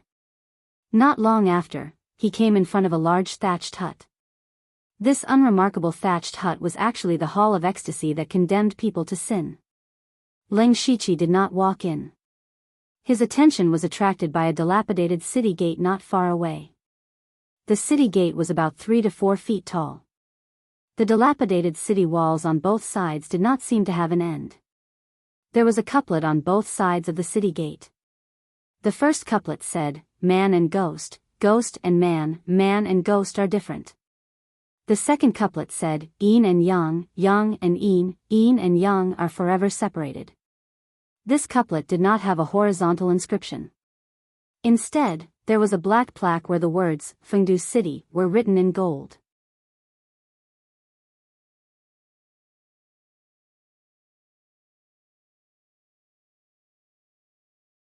Chapter 584. Seeing the 3 golden words, Fengdu City, Ling Shiqi's eyes lit up. He vaguely remembered that there were 2 types of underworld systems in his previous life. One was the East Mountain underworld led by the Great Emperor of the East Mountain, and the other was the Fengdu City underworld led by the Great Emperor of the East Mountain. Of course, there were also systems that combined the 2. The Great Emperor of the East Mountain was in charge of all living things in the world, while the Fengdu Emperor of the North was in charge of hell. It seemed that the god-tier territory he had drawn was a mythological system led by the Fengdu Emperor. The gates of Fengdu City were currently closed. Ling Shiqi walked up to the gates and pushed gently. The gates were easily pushed open by him. However, there was nothing behind the gates. There was only nothingness. At this time, the system prompt appeared. Congratulations to the host for becoming the master of Underworld, the Fengdu Emperor of the North. Underworld Territories current level, Tier 0. Underworld Territories upgrade requirements, 1. Recruit a member of Underworld. 2. 5,000 system coins. Seeing this information, Ling Shiqi finally understood. It turned out that although the territory drawn by the system was God tier, it still needed to be upgraded slowly from Tier 1. The 2 requirements to upgrade Underworld seemed simple, but Ling Shiqi had a bad feeling about them. First, he needed to recruit a member. This was the first member of Underworld, and it had to be someone he could completely trust. Therefore, he could only set his sights on the Delta Origi. But what about the future? If he continued to upgrade Underworld, he would definitely need to recruit more members. Who would he look for then? Also, the system coins were also a scam. Upgrading Underworld from Tier 0 to Tier 1 required 5,000 system coins. Wouldn't that be a sky-high price in the future? He vaguely felt that the territory system was a bottomless pit. Most importantly, apart from being able to teleport into Underworld to avoid danger, there seemed to be nothing else he could do. As for his title of Fengdu Emperor of the North, it seemed very powerful, but it was completely useless. He was a general without an army. After walking around Underworld, he gained nothing. The joy he felt from drawing a god-tier territory was completely washed away. At least for now, this Underworld was indeed useless. He just didn't know what it would become after upgrading. Ling Shiqi sighed deeply, then chose to leave the territory. The next moment, he appeared in the outside world again, and his location remained the same. He suddenly became thoughtful. If he encountered any danger in the future and needed to hide in the Underworld, then he would have to stay there for a while. Otherwise, it would be bad if the enemy was waiting for him. At this point, he had more or less finished studying the changes that had occurred after the system upgrade. It was time to get down to business. He opened the system map and quickly found the location of the Wasteland tribe. Then, he was bathed in red, blue, and yellow light and disappeared. At this time, in the central tent of the Wasteland tribe, Chief Anson was sitting with a worried face. Below him, there were 3 people arguing fiercely. They were the 3rd, 4th and 5th chiefs of the Wilderness tribe, 2 in the middle stage of Gang Spirit Realm and 1 in the early stage of Gang Spirit Realm. The reason for their quarrel was Hope's Baron Chuan tribe. The Baron Chuan tribe could be said to be the most talked about force in Ningyang County recently. Hope had destroyed 2 spirit cultivation sects in succession and subdued some sections. Not only had he become famous, but his strength had also improved greatly. The Baron Chuan tribe and the Baron Chuan tribe were sworn enemies. The Baron Chuan tribe had always been stronger, but now they were obviously weaker than Hope. Everyone knew what Hope was thinking, so now the Baron Chuan tribe was most worried about when Hope would come to attack them. The 3rd leader of the Baron Chuan tribe said, "Hope is ambitious. He has long been in a situation where he will fight to the death with us. Sooner or later, he will attack us. Instead of passively defending, we might as well take advantage of the fact that the sects that have surrendered to him haven't gathered yet and gained the upper hand." You make it sound nice. We have been enemies with Hope for so long. Don't you know that he has spies around us? As long as we send a large number of people, he will definitely know in advance. The 4th leader shook his head. The 3rd leader's face fell. He sneered and said, "If you know that there are spies around, you will be negligent." What do you know? Sometimes, we can use these spies to deliberately leak false information to Hope, but we definitely won't be able to hide it from him if we move on a large scale. The 5th leader acted as a mediator. The most important thing now is to strengthen our strength. In my opinion, we should call back Second Brother as soon as possible. Also, we can contact the sects that have been on good terms with us before. Maybe we can borrow some people. Leader Anson finally spoke. 5th leader's idea is reliable. As long as we gather all our strength and deal with all changes by sticking to the status quo, Hope won't dare to attack us rashly even if he is slightly stronger than us. The 4th leader sighed. Big brother, think about it. Why did the Baron Chuan tribe destroy the Water Cloud sect and the Qin family of Blazing Sun City? Isn't it because these 2 sects accepted his benefits but didn't do anything? Now, who doesn't know that we are like fire and water with Hope? We can fight at any time. Which sects will help us at this time?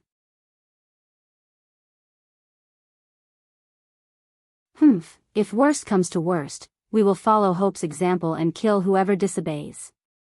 The 3rd leader shouted.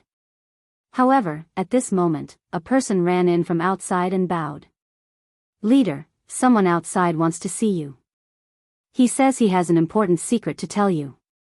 The 3rd leader was immediately displeased. Who is this person?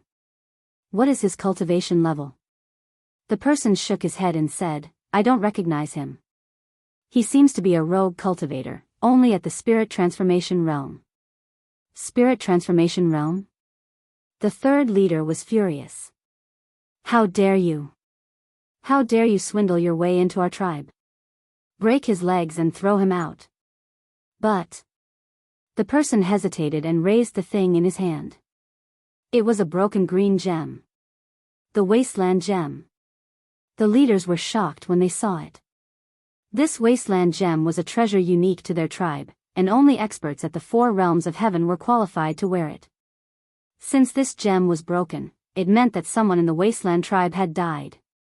Anson immediately felt that something was wrong. He quickly said, "Quickly bring the person at the door in." Yes. Soon, a shabbily dressed middle-aged man walked in. His appearance was average, and his face was a little stiff. He slowly said, "Greetings, leaders." Anson and the others looked at each other. This person didn't seem to be very smart. "Who are you? Where did you get this Wasteland Gem?" Ensign asked in a deep voice. I found it at Mount San Ning. There are still many of these things. After saying that, he shook his sleeves. With a clatter, a small pile of broken wasteland gems was thrown to the ground. There was even a piece that was about the same size as Ensign's head. Ensign and the others instantly turned pale with fright when they saw this scene.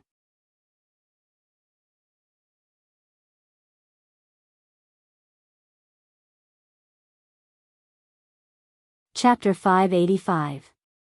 Anson and the other three recognized it at a glance. The biggest gem belonged to the second leader, Cook. Coupled with the broken gems on the ground, they instantly thought of one thing, and that was that something had happened to the caravan led by Cook. Not only had something happened, but judging from the current situation, they had probably been completely annihilated. The third leader, who had the most explosive temper, shouted, "Impossible." Second Brother's caravan was moving in secret, outsiders did not know about it at all. Besides, with Second Brother's strength and so many experts, how could they be completely annihilated? I don't believe it. The third leader instantly grabbed the middle-aged man's neck, and a vicious aura rose from his body. However, the man's face was still blank, without the slightest bit of fear. Seeing this, the third leader was even more furious. Just as he was about to pinch the man to death, Ensign stopped him. "Third brother, don't be rash. Let's ask clearly first. This brother, can you describe the scene you saw?" The middle-aged man briefly described the scene of Cook's group dying miserably. Ensign's face was also as gloomy as water. He gritted his teeth and said, "Who did it? Who else could it be? It must be Hope without a doubt." The third leader said angrily, "Otherwise, who would have the ability to kill Second Brother? But other than the few of us, no one else knows about Second Brother's whereabouts. How did Hope intercept Second Brother?" Ensign asked doubtfully. The third leader looked at the fourth leader suspiciously. The fourth leader's heart trembled. "What, third brother, are you suspecting me?" "Humph, I didn't say that. Why are you in such a hurry to take a seat? Do you have a guilty conscience?"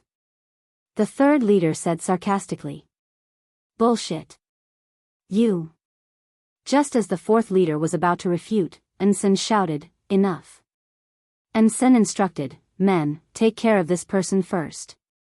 Third brother, take some people to Mount Sanning to take a look at the situation. Fifth brother, contact the spirit cultivator sects that are on good terms with us. As for fourth brother, you can go back first." Then, two people walked in and took the middle-aged man away. The third leader glared at the fourth leader fiercely and walked out quickly. The fourth leader secretly gritted his teeth and took a deep look at Senator. However, he didn't say anything and finally went back obediently. The fifth leader said uneasily, "Big brother, will it be dangerous for third brother to go out? I think it's better if we don't split up. Maybe Hopper is lying in ambush around us." Ensign thought for a moment and said, "Don't worry. I've also planted spies in the Huangchuan tribe. They haven't done anything yet." The fifth chieftain nodded and left. 30 miles away from the wilderness tribe, Ling Shiqi saw the two masters of Gang's spirit realm leaving the wilderness tribe in different directions. He smiled.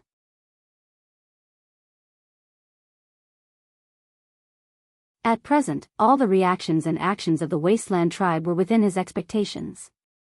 The middle-aged man with the broken gem just now was actually a casual practitioner caught by Ling Shiqi.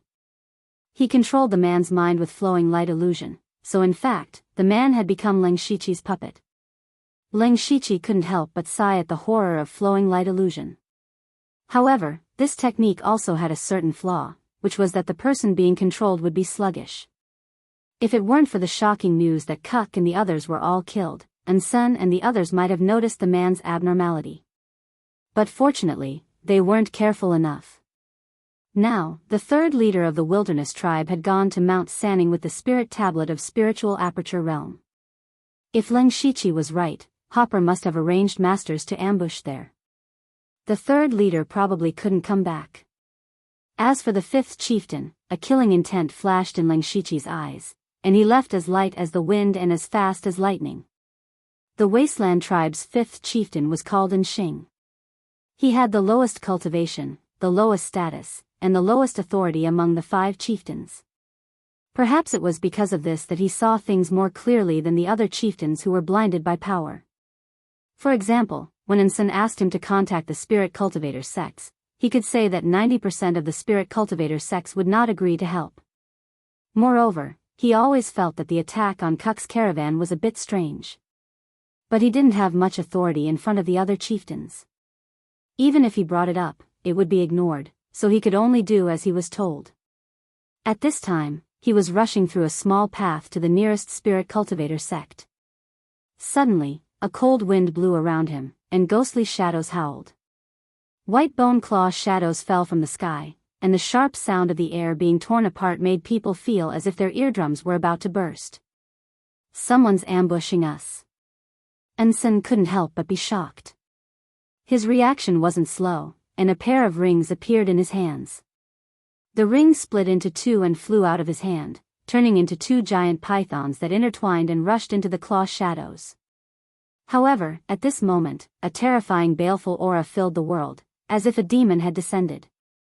The terrifying baleful aura almost isolated the surrounding spiritual energy, and the 2 giant pythons immediately showed signs of distorting and collapsing.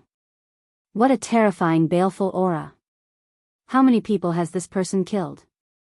And Shing's heart was filled with shock. He simply couldn't understand who had targeted him and ambushed him here.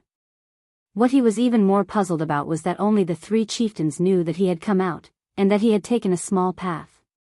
Most people didn't know about this path at all, so how could the other party have ambushed him here so early? At this moment, even he began to suspect that one of the 3 chieftains had betrayed him. However, he wasn't worried about this right now, but how to escape. In the blink of an eye, the 2 giant pythons had been shattered, and even his pair of rings were covered in cracks. It could be seen that the person who attacked was far stronger than him. The Leng Shichi was also a little surprised by the power of the 9-in white bone claw. Of course, he was more surprised. He also saw that Enshing had the intention to escape. With a shake of his body, he suddenly divided into 5 colorful figures and surrounded Enshing.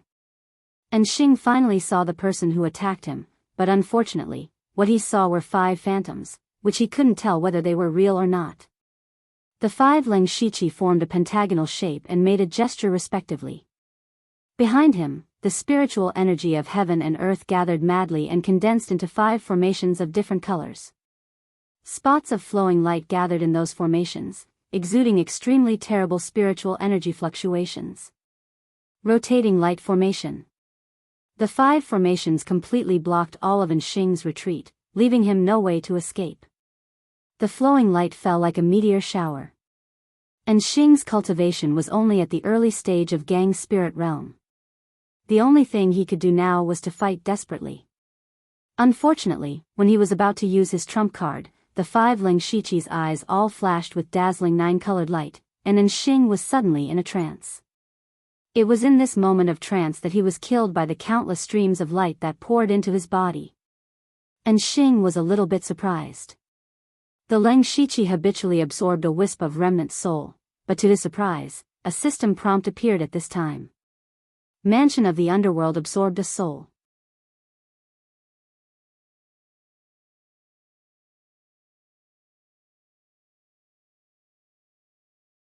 Chapter 586.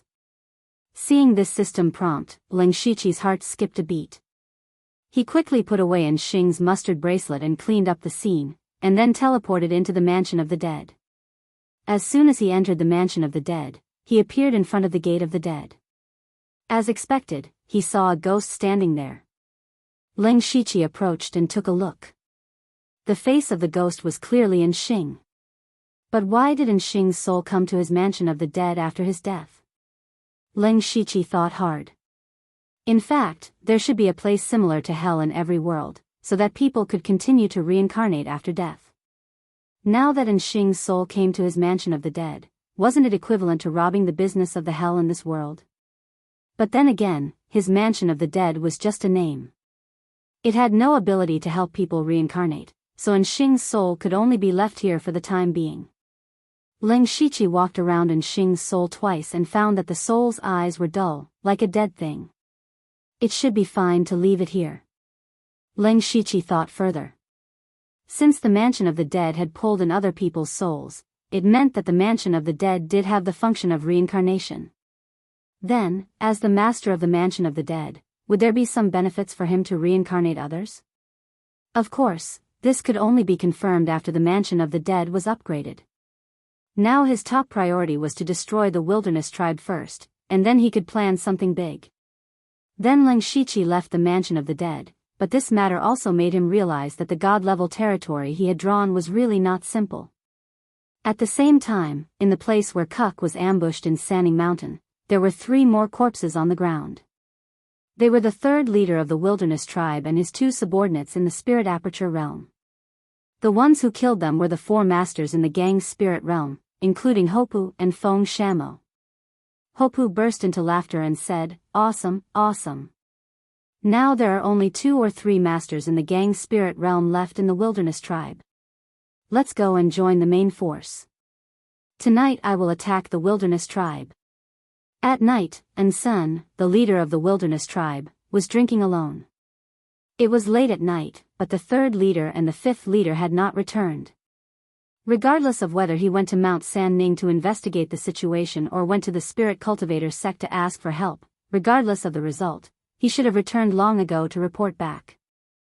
Sun felt uneasy. And this feeling of uneasiness was getting stronger and stronger. At this moment, he suddenly sensed that there were strong spiritual forces outside the tribe, and there were 8 of them in the gang's spirit realm. Bang! Sun's expression froze, and the flagon in his hand shattered on the ground. How is this possible? How is this possible? Hopu was still in the barren river tribe during the day. When did all of them come out? A few terrified subordinates ran into the room and shouted, "Leader, something bad has happened. That Hopu is coming with a large number of experts." "What are you waiting for?" Anson roared. "Gather the warriors and prepare for battle." Ha ha ha ha. Hopper's arrogant laughter echoed throughout heaven and earth. "It's too late, Anson. Prepare to die." Anson rushed out of the tent, only to find that the 8 people in the gang's spirit realm led by Hopu had taken the lead to attack. Wherever they went, no one could stop them. The 8 of them were like a sharp knife stabbing into the heart of the wilderness tribe. Seeing his tribesmen being mercilessly slaughtered, Anson's eyes almost popped out of his head. However, when he saw the dense warriors behind Hopu, he did not choose to fight for his life. Instead, he turned around and fled. At this time, how could he not understand that the 2nd leader, the 3rd leader, and the 5th leader must have been assassinated by Hopu long ago? Now there were only 2 people in the gang's spirit realm left in the tribe, he and the 4th leader, while the other side had 8. How could they fight? Moreover, the spiritual aperture realm of the barren river tribe was far more than that of the wilderness tribe. Coupled with the 8 people in the gang's spirit realm killing everywhere, the wilderness tribe had suffered heavy losses in a short time. This was no longer an equal battle. If Anson continued to stay here, what awaited him was only death. It was better to take this opportunity to escape. As long as he was still alive, the wilderness tribe would not be destroyed. Anson himself had never thought that he would be defeated so quickly and so thoroughly. But this was the fact, and he could only accept it. At this moment, his only thought was to escape first. For Hopu, anyone in the wilderness tribe could live, but Anson must die. Hopu saw Anson turn around and flee, and he cursed, "Coward." He would never let Anson escape, so he immediately rushed after him. Leng Shiqi executed remnant wind lightning light steps and caught up with Anson in a few flashes as if he was teleporting. Hundreds of sword chi of star extinction formed a sword prison in the void and shrouded, and Senator Anson turned around and was startled to find that someone had caught up with him. But when he found that the person who caught up with him was only at the 1st level of the gang's spirit realm, he suddenly smiled coldly. "You are courting death." A powerful green light burst out from his body, and a fierce beast roar came out, shaking the space and directly shattering a large number of sword chi of star extinction. However, he didn't notice that there were several mysterious stars shining in the sword chi of star extinction. Immediately, several starlight chains fell from the sky and were about to bind Senior. But behind Ensign suddenly appeared the shadow of a ferocious behemoth as high as dozens of meters. Ling Shiqi furrowed his brows. He could only control the starlight chain to bind the four limbs of the phantom beast. The phantom beast continued to struggle, causing the starlight chain to shake violently, as if it would break at any moment. However, Ling Shiqi did stop Ensign. Hopu finally caught up with him. His whole body lit up with spells from the remote antiquity, and behind him, the shadow of an ancient god of war appeared. Hopu didn't use any fancy spiritual power. He just punched, and the ancient god of war punched back. In an instant, the sky darkened, as if all the spiritual power and light of heaven and earth were destroyed by the punch. Rumble. There was a loud bang in the sky, like a sudden clap of thunder. With the place where they were fighting as the center, the ground within a radius of 10,000 feet caved in deeply. Waves of terrifying spirit energy spread out, and those with slightly lower cultivations were directly washed to death. Looking at Ensign again, his body was covered in bloody scars. He looked like a broken porcelain doll, but there were wisps of green light constantly repairing his body. Ensign was seriously injured, and he stared at Ling Shiqi with hatred. If he hadn't been trapped by Ling Shiqi's heavenly star lock, how could he have been seriously injured by Hopu in one blow? But he didn't expect that Ling Shiqi was also staring at him, and his eyes were full of killing intent. As soon as the Demon Advent War blade appeared, a blade light condensed with all of Ling Shiqi's power tore through the night sky and cut through heaven and earth. At this moment it was as if heaven and earth were frozen, and only this blade light was able to cut through everything. At the same time, an invisible blade light tore open Ensign's spiritual world, wantonly destroying his divine thoughts. Divine Ephemeral Bloom.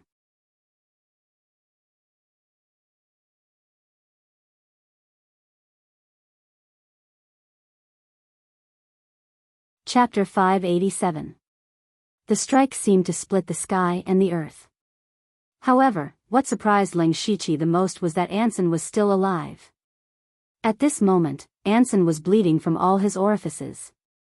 His whole body was covered in blood, but the gem on his forehead was emitting a faint light, preserving Ensign's last trace of life. It was the first time that Ling Shiqi's magic flash in the pan failed. Generally speaking, he would only use this move when he was sure to kill.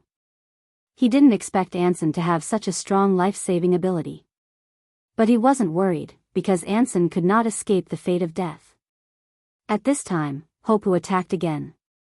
Although he was also amazed by Ling Shiqi's strike, the most important thing now was to kill Ensign. Hopu said disdainfully, "The Wasteland Mother Stone can save you once, but not twice." He clenched his fists, and a momentum filled the world. When his fists fell, the earth shook as if an earth dragon turned over. At this time, Ensign had no strength to resist and was buried in the abyss in an instant. Ling Shiqi absorbed a trace of Ensign's soul and knew that he was finally dead. At the same time, he also got the system, and the underworld had many more souls. These were the dead people of the Wasteland tribe, including Ensign. But Ling Shiqi felt it was a pity that Ensign's storage bracelet would be wasted. He planned to go down and take it out when there was no one around. As soon as Ensign died, Hopu couldn't help laughing wildly. He had fought with Ensign for decades, and most of the time, he was suppressed by the Wasteland tribe. Now that the Wasteland tribe's defeat was certain, how could he not be excited? With Ensign's death, the other fourth leader also died under the siege of several masters of Gang's spirit realm. Without Gang's spirit realm masters, the Wasteland tribe was like meat on a chopping board, completely at the mercy of others. At dawn, the battle was over, and the Wasteland tribe was wiped out. The Wasteland tribe only paid the price of dozens of low-level warriors. It could be said that it was a one-sided massacre. Hopu knew very well that it was all thanks to Ling Shiqi, who first helped the Huangchuan tribe expand its power, and then killed 3 masters of the Gang spirit realm of the Huangchuan tribe. Not only that, he had acted with extreme speed to stop Sen, who was about to escape, and had even forced Sen to use his life-saving trump card. That was how he had been killed by Hop in 2 moves. It could be said that without the Lengshichi, Hopu would never have been able to destroy the Wasteland tribe. Hopu walked to Lengshichi with a large pile of mustard seed bags in his arms. "Mr. Liu, I can't thank you enough. These are all the resources we found in the Wasteland tribe. They're all yours." Lengshichi was also tempted. The Wasteland tribe was equivalent to a second-rate faction, and much stronger than a second-rate faction.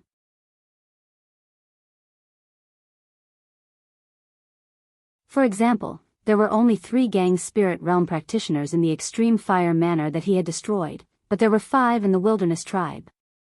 Moreover, the warriors cultivated by this kind of tribe were stronger than ordinary spirit cultivators.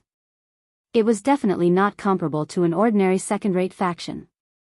More importantly, the Wasteland tribe controlled 2 precious mineral veins, which was equivalent to sitting on 2 mountains of gold and silver. That was real wealth.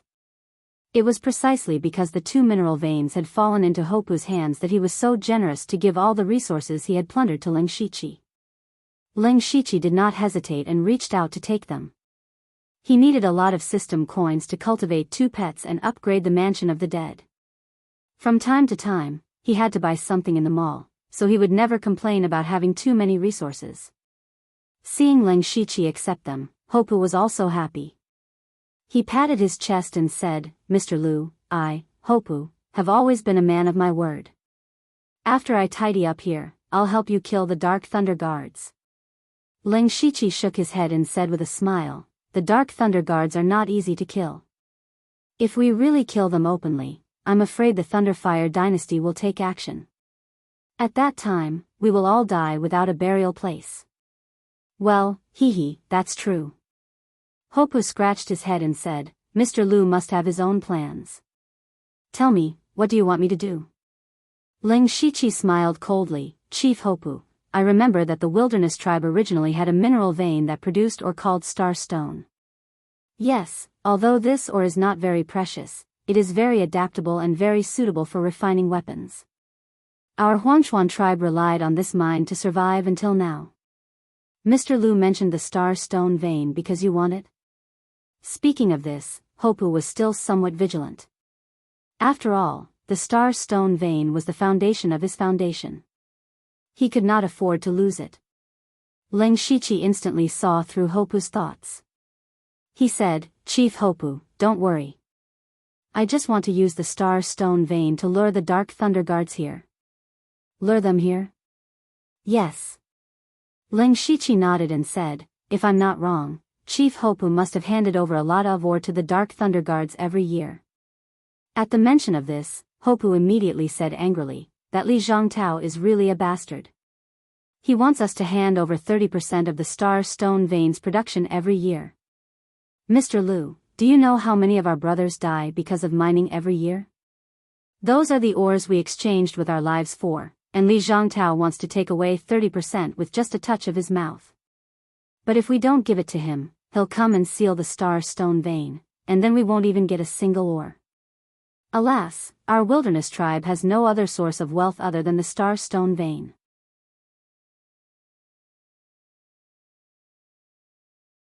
The warriors of the tribe are not good at anything except fighting, so we can only be slaughtered by Li Zhongtao. Fortunately, that brat Di Chuan has lived up to our expectations. Not only did he enter the Discipline Commission and receive great training, but he's also been sent to the imperial capital. That Li Zhongtao has only recently restrained himself a little.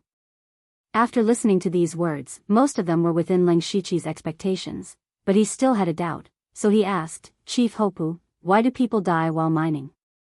The warriors of the tribe are all strong and have cultivated spiritual power.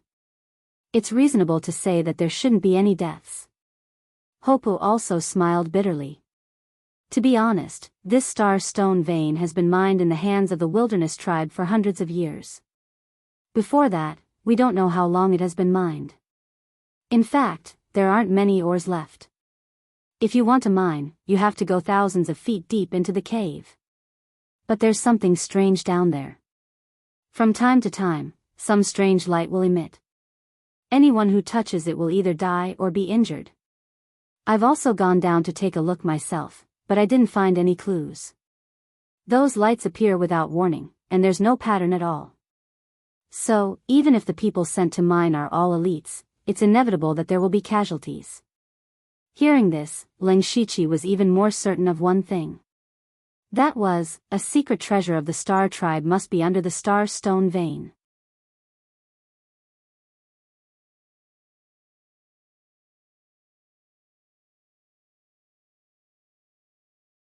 Chapter 588. Ling Shiqi pretended to think for a while. Chief Hopper, why don't we use the Starpoint Lode to lure the Dark Thunder Guards here? What do you want to do, Mr. Lu? Hopper was also very confused. He didn't know what Ling Shiqi was thinking. Ling Shiqi chuckled. If the miners find a great treasure in the depths of the Starpoint Lode, what do you think Li Zhangtao will do? Hopper was stunned. He said in confusion, but there's no treasure in the Starpoint Lode. Let's not talk about that first. Based on your understanding of Li Zhangtao, what will he do? Humph. Hopper immediately snorted. If Li Zhangtao knows there's treasure in the Starpoint Lode, he'll definitely bring people to rob it. He'll also threaten to confiscate all my loads if I don't hand over the treasure. You're right. Ling Shiqi continued, then I'd like to ask Chief Hopper another question. Now that we've taken down the Wasteland Tribe by force, will the Discipline Commission intervene? This question was asked to Hopper. He didn't know why Ling Shiqi suddenly changed the topic. However, when he thought about it carefully, it seemed that the Discipline Commission might really come looking for trouble. Although the Huangchuan tribe had destroyed 2 third-rate sects before, they had a good reason to do so. Moreover, the Shuiyun cult and the Qin family were only third-rate sects after all. They didn't know that the Discipline Commission would go to war. However, it was different now. Although the Huangchuan tribe and the Wasteland tribe had been holding grudges for a long time, the destruction of a second-rate sect was a slap to the Discipline Commission's face. They definitely wouldn't be able to escape the investigation of the Discipline Commission. When the news got out, the Discipline Commission would definitely send people to hold them accountable. Thinking of this, Hopper was a little upset. He quickly asked, Mr. Lu, you have to help me. Ling Shiqi waved his hand and said, Don't worry, Chief Hopper. The reason why I asked you those 2 questions is that we can use Li Zhangtao to send the people of the Discipline Commission away. The more he spoke, the more confused Hopper became. Ling Shiqi had no choice but to explain, think about it. If you really found a treasure under the Star Point Lode, who would know about it first other than the Huangchuan tribe? Hopu frowned and pondered for a moment before saying, Dark Thunder Guards. That's right. Although the Dark Thunder Guards are a bit of a scoundrel, their ability to gather intelligence is still top-notch. Ling Shiqi nodded. As long as Li Zhangtao knows about this, do you think he will let the people of the Discipline Commission make trouble for you? Wouldn't that be the same as giving the treasure to the Discipline Commission? Li Zhangtao is not that stupid. Hopu finally understood that Ling Shiqi was killing 2 birds with 1 stone.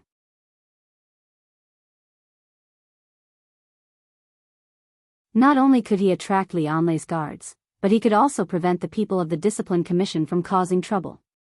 However, the premise of all this was that there was a treasure in the Star Point mineral vein. But in reality, where did the treasure come from?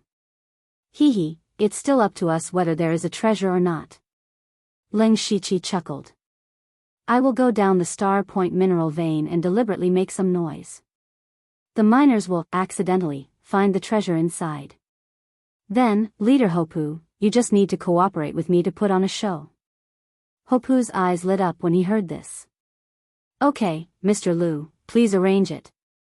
One day later, Ling Shiqi had arrived at the Star Point mineral vein. At this time, most of the miners had been quietly transferred away, leaving only a few who were pretending to be there.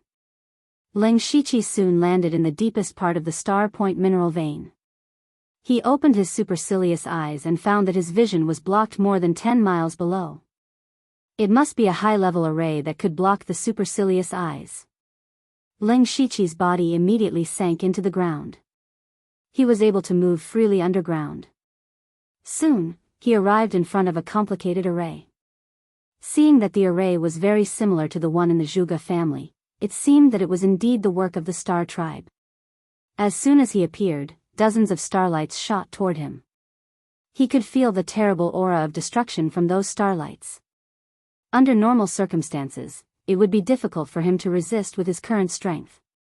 However, he did not need to resist at all. He quickly activated the heavenly star technique. With him as the center, a huge star atlas instantly appeared around him. It was the Heavenly Star Gang.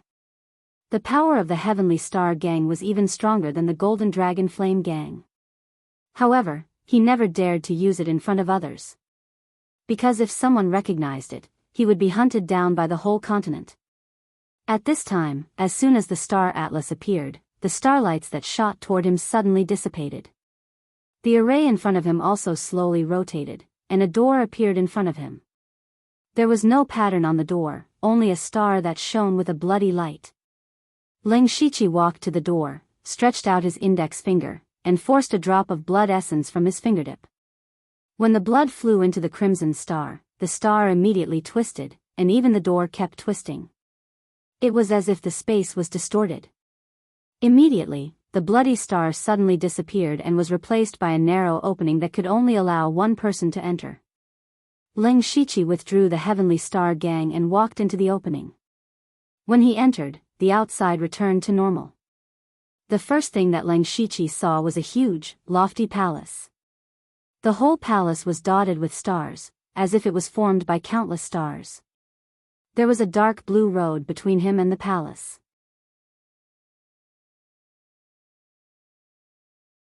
The road was made of a strange material. Walking on it was as smooth as a mirror, but it gave people the feeling that they were strolling in the starry sky. When they felt it carefully, they found that there were traces of spiritual power actively entering their bodies. The material that paved the road was a rare treasure. Ling Shiqi took a step forward, but he heard a caw-caw sound coming from all around. Then, under the tiles, statues that were 2 people tall rose. There were hundreds of statues, and each of them was silver gray. They were expressionless, and only their eyes shone with starlight. They seemed to have their own consciousness. The scary thing was that the aura that these statues emitted was comparable to a spirit cultivator at the spirit aperture realm. Ling Shiqi was alert. He continued to try to take a few steps forward, and found that the statues had gathered together, forming 2 rows on the left and right. Then, they lowered their heads. It was as if they were welcoming their master back. Ling Shiqi thought that people with the bloodline of the Star Clan could enter unimpeded. He then strode forward and went straight to the door of the main hall. On both sides of the door, there were 2 huge statues that were dozens of feet tall. When Ling Shiqi came here, the 2 statues reached out their left and right hands to help him open the door. However, the moment the door was opened, a shocking starlight suddenly burst out thousands of feet below the star vein. The starlight directly penetrated thousands of feet and went straight into the sky. The starlight outlined the shadow of the main hall in the sky, and then suddenly disappeared.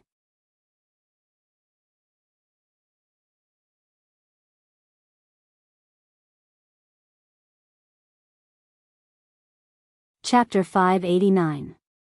The starlight illuminated the world. Although it was just a flash, it still attracted some people's attention. The Huangchuan tribe immediately took action and tried their best to block the news. Anyone who saw it was either killed or given a lot of benefits to keep their mouths shut.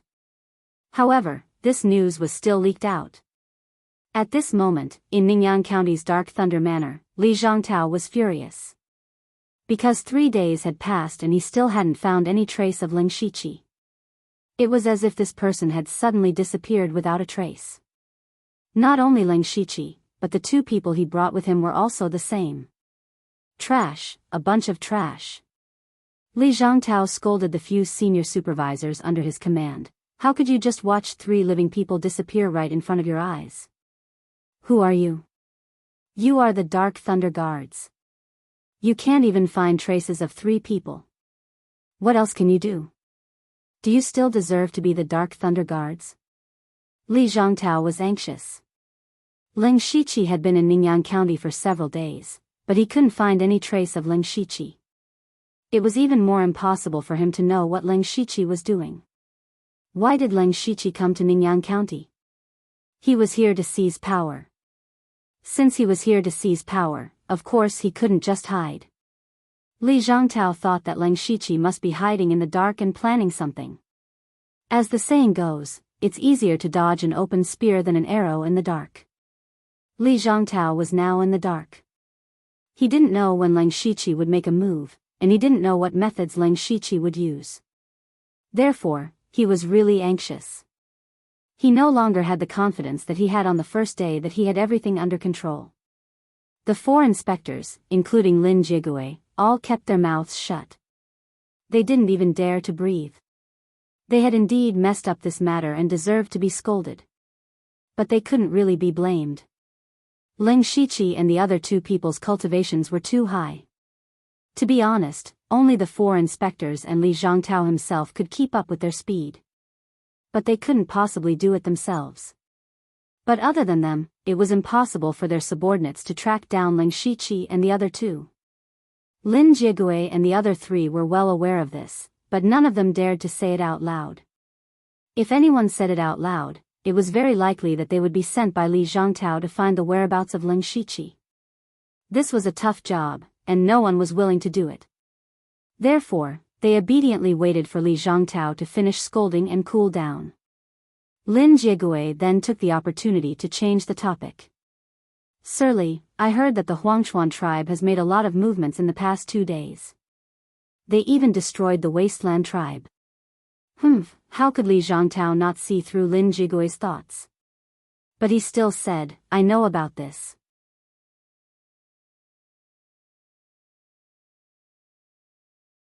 Hopper doesn't know how to appreciate favors. But we can't do anything about it.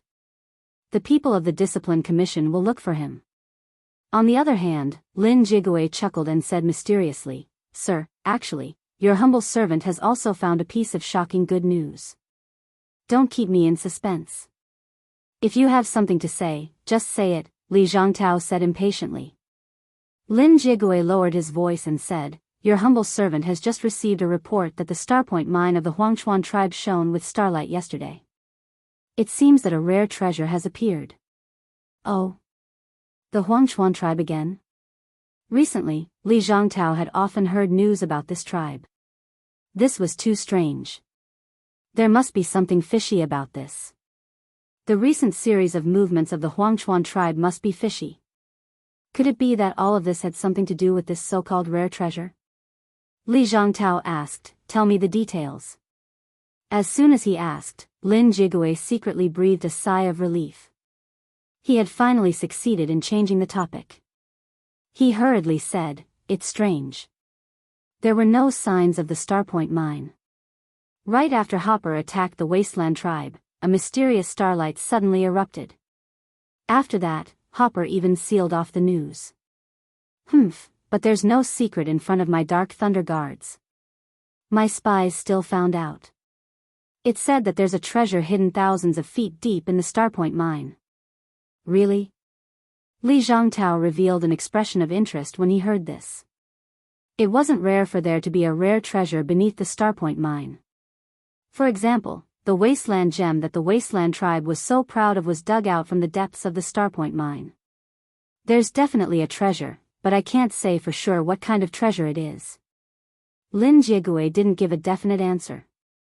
Li Zhongtao waved his hand. Who cares what kind of treasure it is? Go and inform Hopper that the Dark Thunder guards want it. However, Lin Jigui was somewhat hesitant.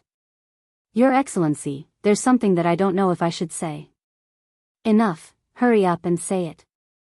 Li Zhongtao was somewhat impatient. The Huangchuan tribe has just destroyed the Wasteland tribe. It's reasonable to say that the people of the Discipline Commission will hold them accountable. If news of this treasure reaches the Discipline Commission, it won't be our turn. Li Zhongtao slammed the table. You're right. Those people from the Discipline Commission have always been jealous of us. If they really know about the treasure, they won't let it go. How about this? Go and negotiate with Hopper immediately. Tell him that as long as they give the treasure to us, I'll help them block the Discipline Commission and save them a lot of trouble. I'll personally make a trip to the Discipline Commission. Your humble servant understands. Lin Jiegui hurried to the Starpoint mine as quickly as possible.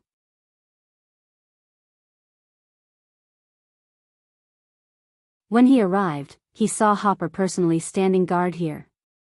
Lin Jiegui was even more convinced after seeing Hopper. He went straight to the point. Hopper, I'll tell you the truth. Lord Li already knows about the phenomenon at the Starpoint mine. If the Huangshuan tribe doesn't want the mine to be seized, hand over the treasure obediently. Hopper was puzzled. What are you talking about, Lord Lin? Why don't I understand? Humph.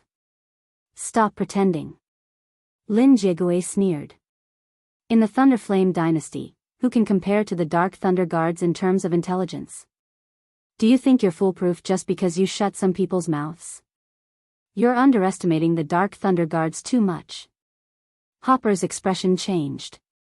As expected, I can't hide from you. Lin Jiegui laughed. Ha ha ha, Hopper, you better know your limits. You won't have a good ending if you make an enemy of the Dark Thunder Guards. Besides, Lord Li said that as long as you're willing to hand over the treasure, we can help you solve the Discipline Commission's problem. The Huangshuan tribe won't lose out at all. Hopper fell silent, but Lin Jiegui was very confident. He was sure that Hopper would give in under the carrot and stick. As expected, Hopper said before long, I can agree, but I have a condition. Lin Jiegui was delighted, but he didn't show it on his face. On the contrary, he said with a straight face, Hopper, you don't seem to have the right to make conditions. Sigh. Hopper sighed deeply. Then, Lord Lin, do you know why I didn't go down despite knowing that there are treasures below? It's because it's dangerous down there, and the Huangshuan tribe alone isn't enough to take the treasure. You're tuning into the Romantic Tales YouTube channel. Don't forget to subscribe and join us on this journey to catch the most captivating stories.